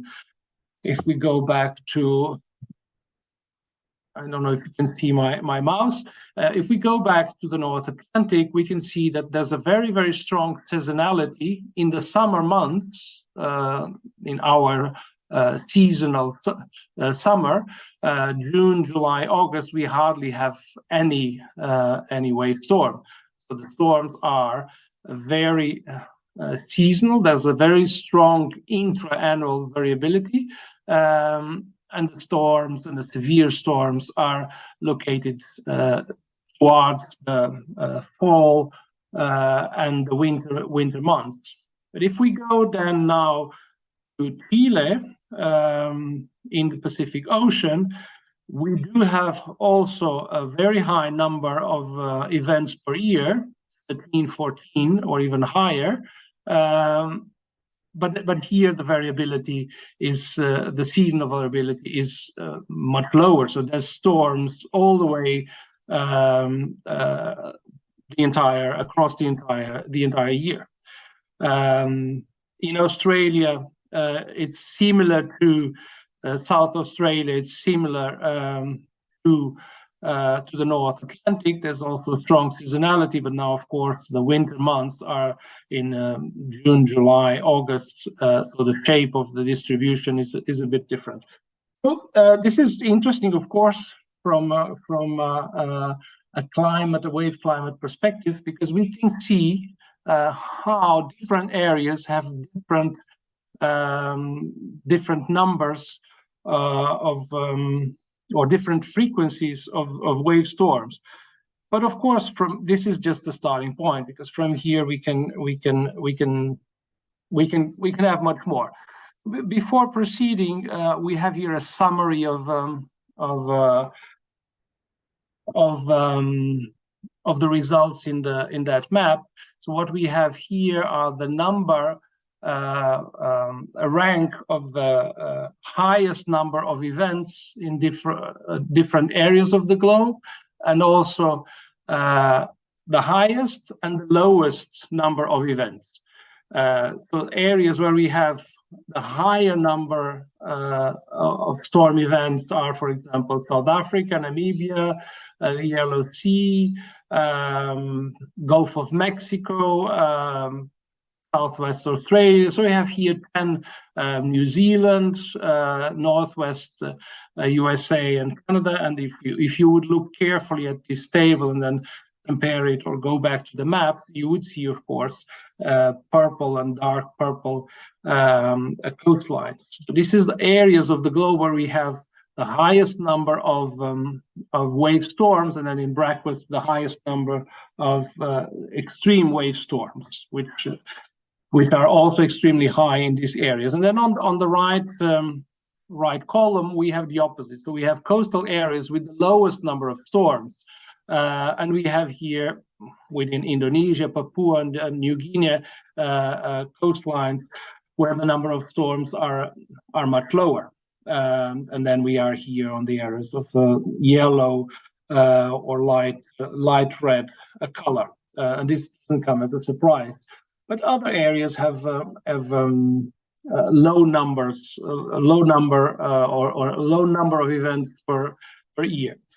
This is a summary of the frequency of occurrence of wave storms and extreme wave storms. Then it was also interesting to look at wave storm duration, because this is a very important parameter, because as you can imagine, a wave storm, which is per se an extreme event a wave storm that lasts 12 hours, is very different from a wave storm that lasts 2 days. Why is it different? Well, because more than the power of the wave storm, its persistency and its duration is even more damaging than the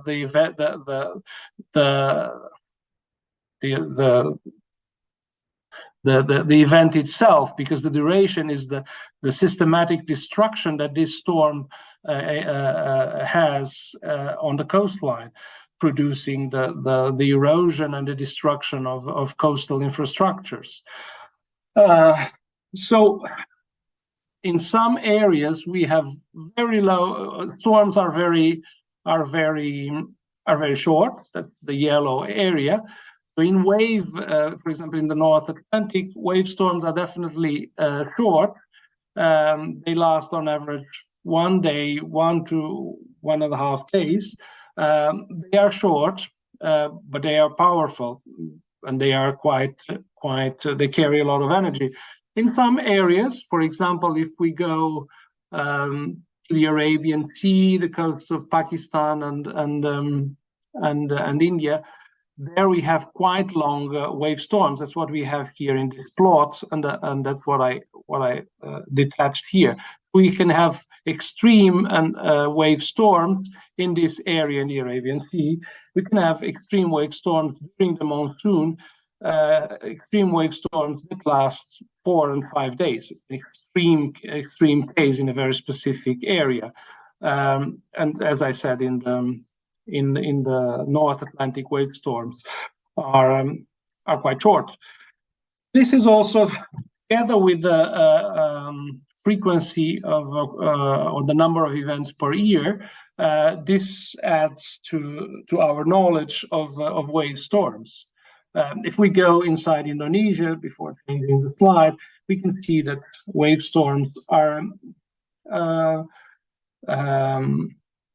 relatively short, 2.5 days, but still not a very low duration. And then we have here 4 maps, and the most important is the one on the upper left corner, which is the mean significant wave height during wave storms. So we have, for example, this map relates very much with the number of events, because in some areas we have a low number of events, but also a low significant wave height. And this is the case of Indonesia. It's the case of the Java Sea and inside the Indonesian archipelago, where we have a low number of wave storms. And even so, when these wave storms occur, because they are based on the local wave characteristics, when these wave storms occur, the mean wave height is very low, of the order of 1 meter or less. This doesn't come as a surprise, or it didn't come as a surprise to me, because I know the area relatively well.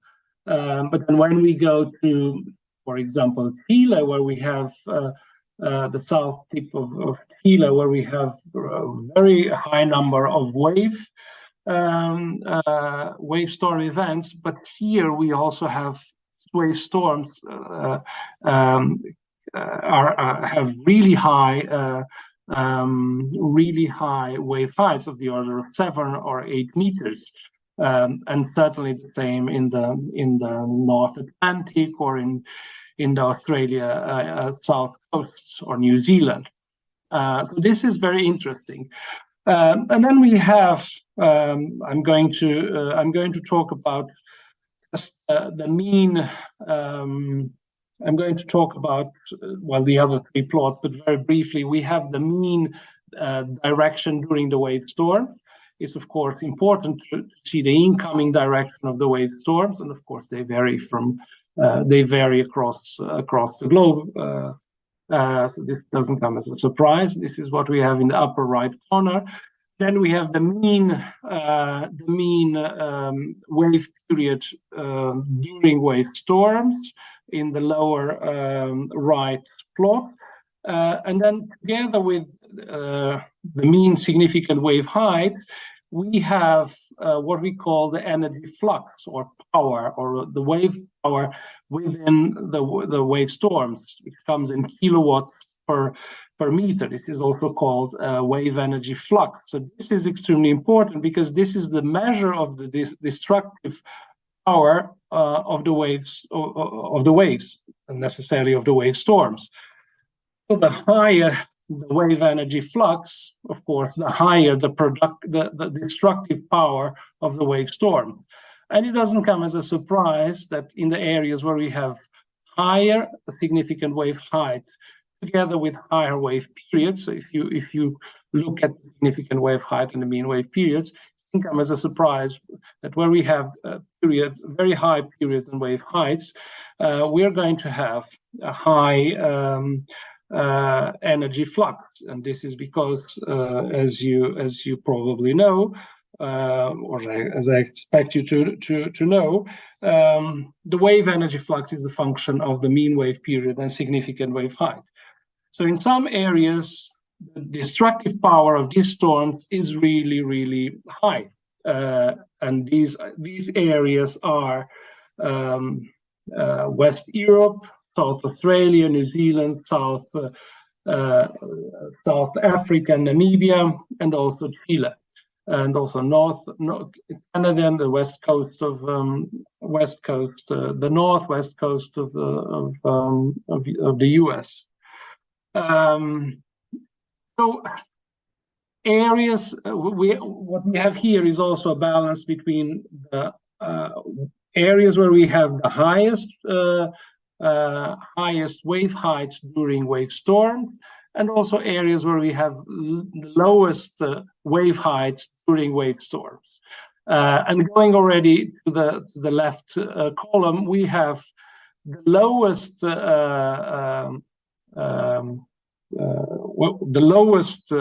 wave heights during wave storms are inside the Indonesian archipelago. So this is not a surprise.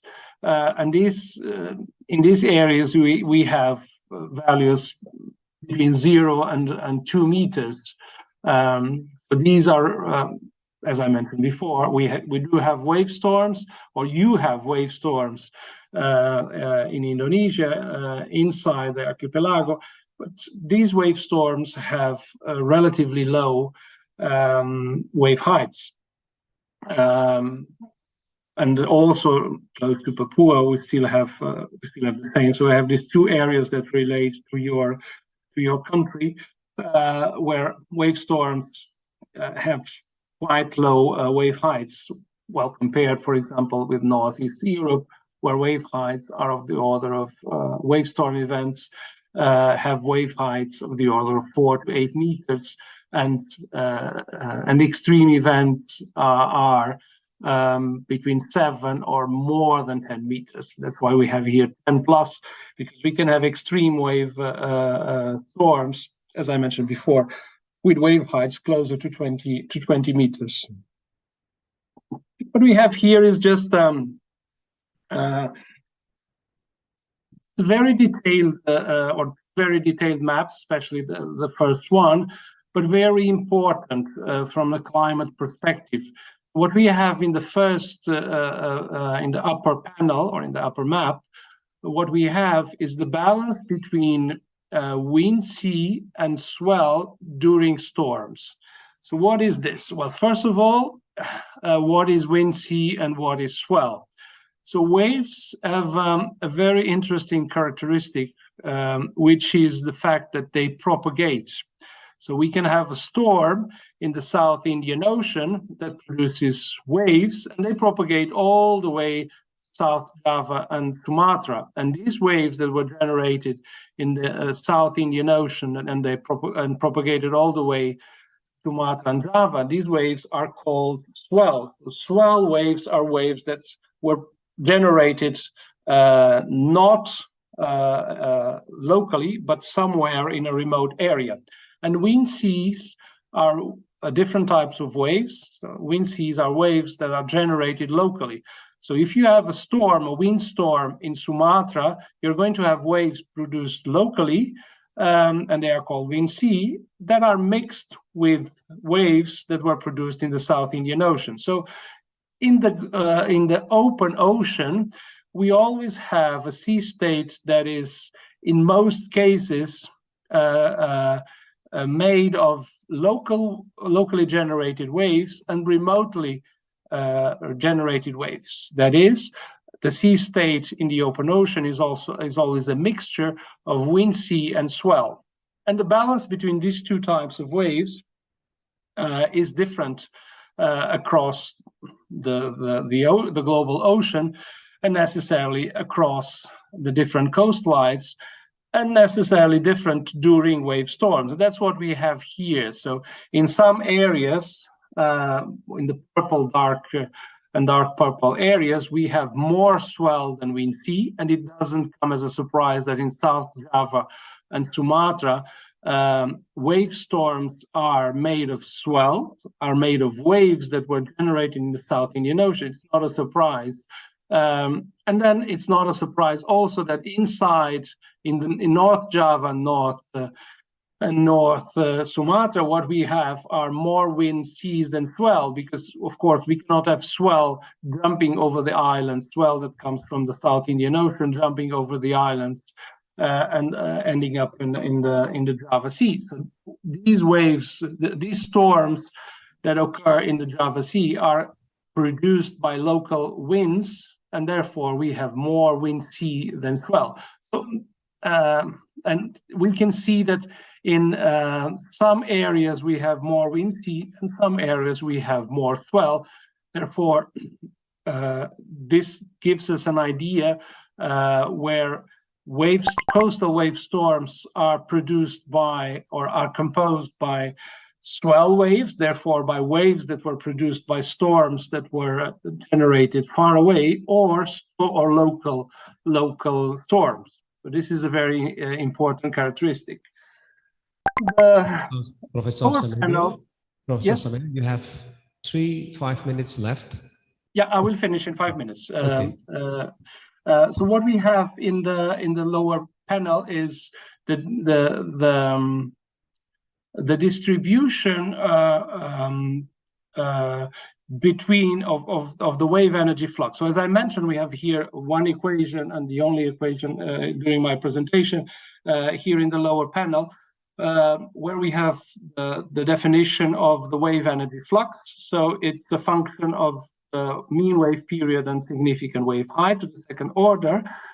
So one question that is very, very important is, are the wave storms, the coastal wave storms, made of, is the wave height more important than the mean wave period, or vice versa? So are these wave storms produced by long wave periods or high wave heights? So in the dark colors, we have areas where the significant wave height is more important. We have storms where the mean wave period is relatively low. And in the green coastlines, we have storms where the mean wave period is more relevant. And certainly, if we go back to Chile, this is the case because we have storms propagating from far away, so very long wave periods, although also very high wave heights, very long wave periods. So the wave periods are more dominant. But when we go, for example, even to South Sumatra and South Java,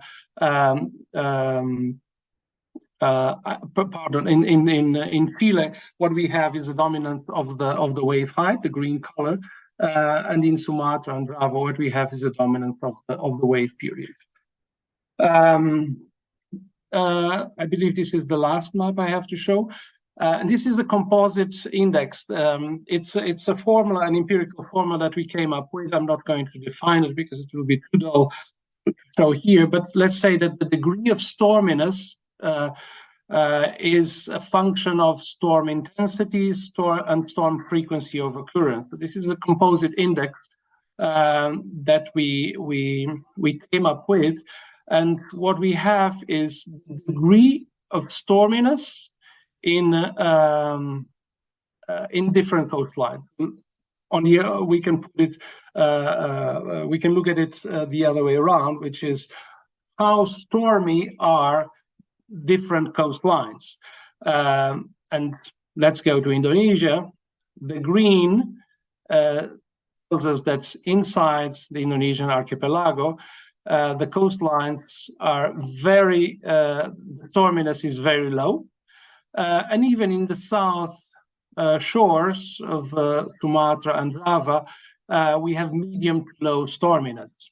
And if we go back to West Europe and Chile and South Australia, there in these areas the coastlines are very stormy. So we have the probability of having intense wave storms is much higher. So this is the very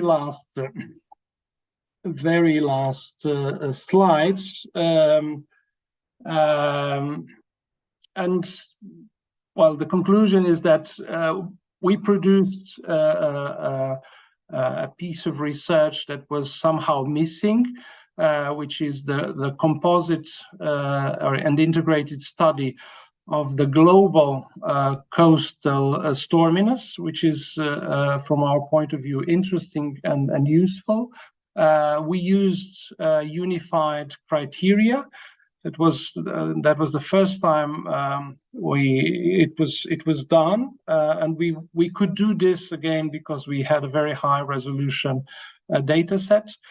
And then the conclusions of the studies that the storminess pattern along the global coastlines has mainly a very clear meridional gradient. So as we go more north and south, more poleward, the storms are more powerful and more frequent on average.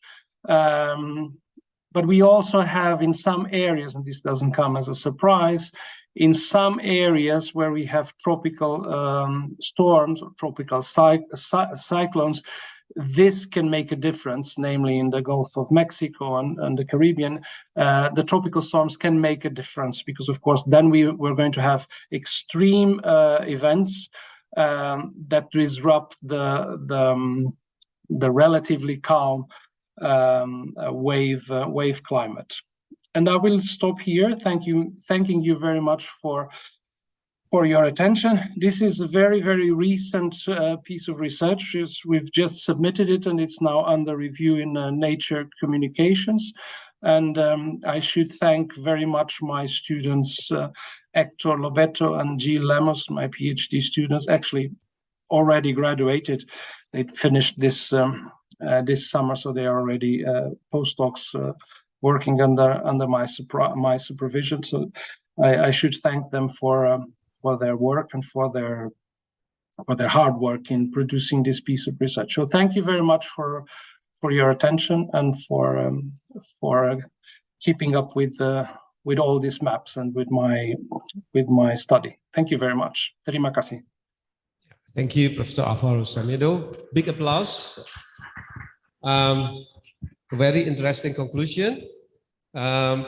Invite audiences to ask questions to Professor Alvaro Semedo. Is there any questions and comments, probably? Please, Pak Satrio. There's one question for you, Professor Alvaro.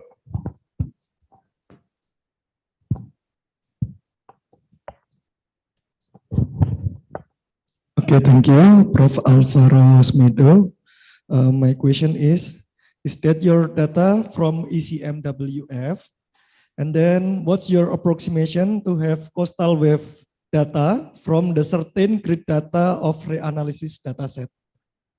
Thank you. I think you're asking if the data is available. Yeah. And then the second question, is that your first question?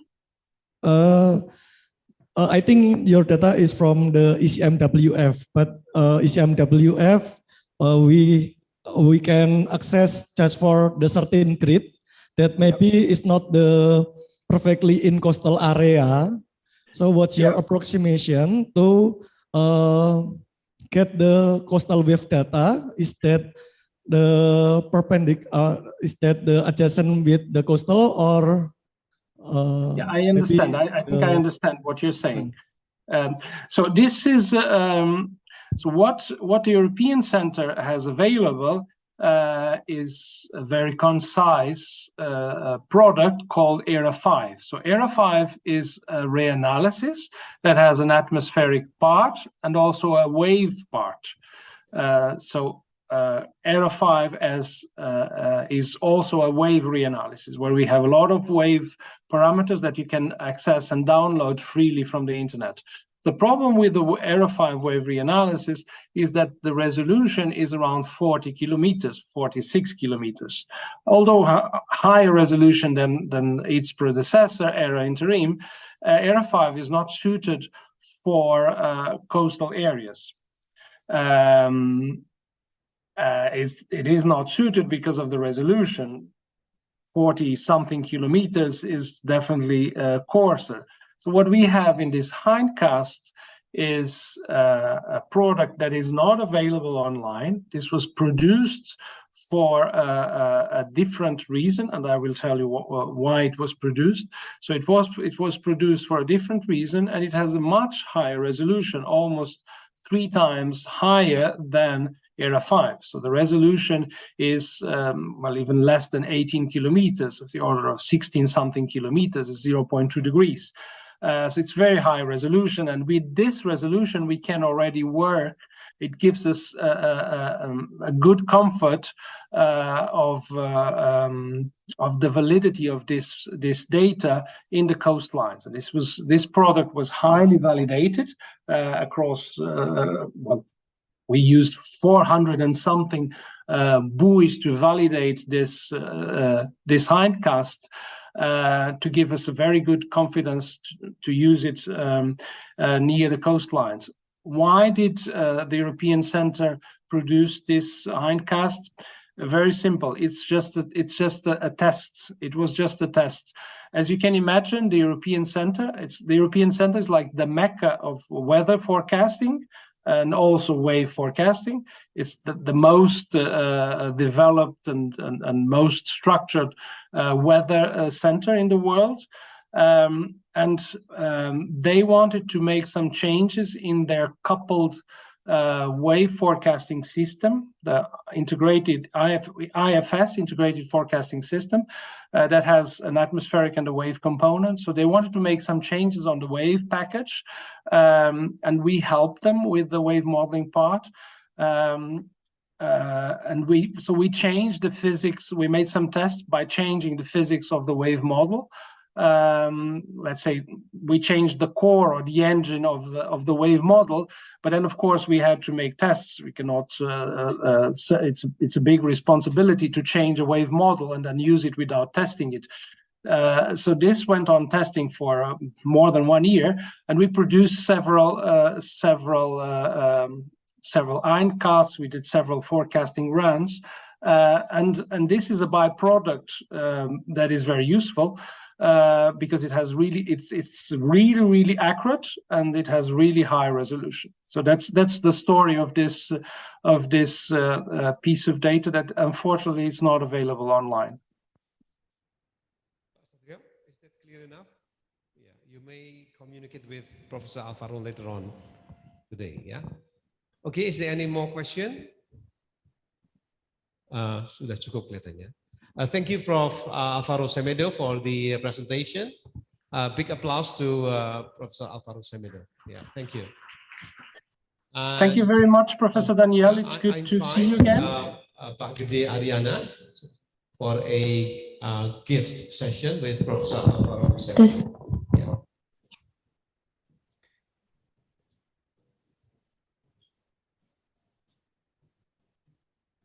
Thank you very much to Associate Professor Alvaro Semedo, Ph.D., and also Mr. Gede Arya. And I would like to humbly present to our honorable keynote speaker a token of appreciation from us. As an honor, we will give the plaque of appreciation. I would like to call upon Prof. Suntoyo to give the flag to the Mr. Gede, Dian, Aryana from Facility Senior Specialist of SKK Migas.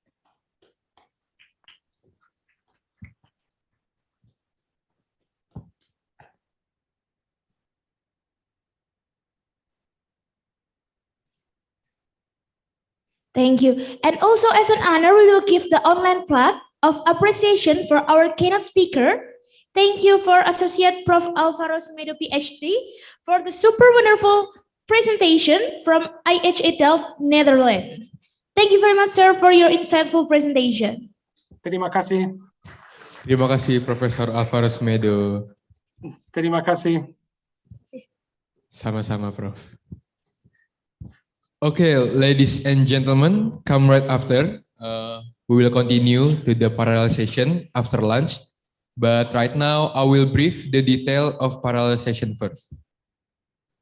First, participants will be divided into 4 rooms for the parallel session. 3 rooms for offline presentation and 1 room for online presentation. You can see the details in the program book or our website and also in the flyer that already given to you all. Second, there will be 1 moderator and 2 liaison officer for each room. Third, the first room is exactly in this main ballroom. The second and third room are on the second floor, below this floor. But you don't need to worry, there will be the committee outside to show you and you can ask them. And last, if you have any trouble, you can talk and ask to the committee around here. That's right, Adi. And please take a note. You can take the certificates after the parallel session at the registration booth, and all the participants have to come back here for the closing session.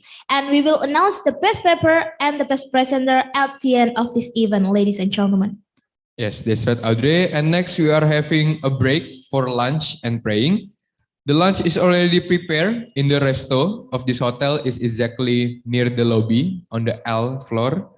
And after having lunch, all the presenters can directly move to your room for parallel session. So you don't have to come.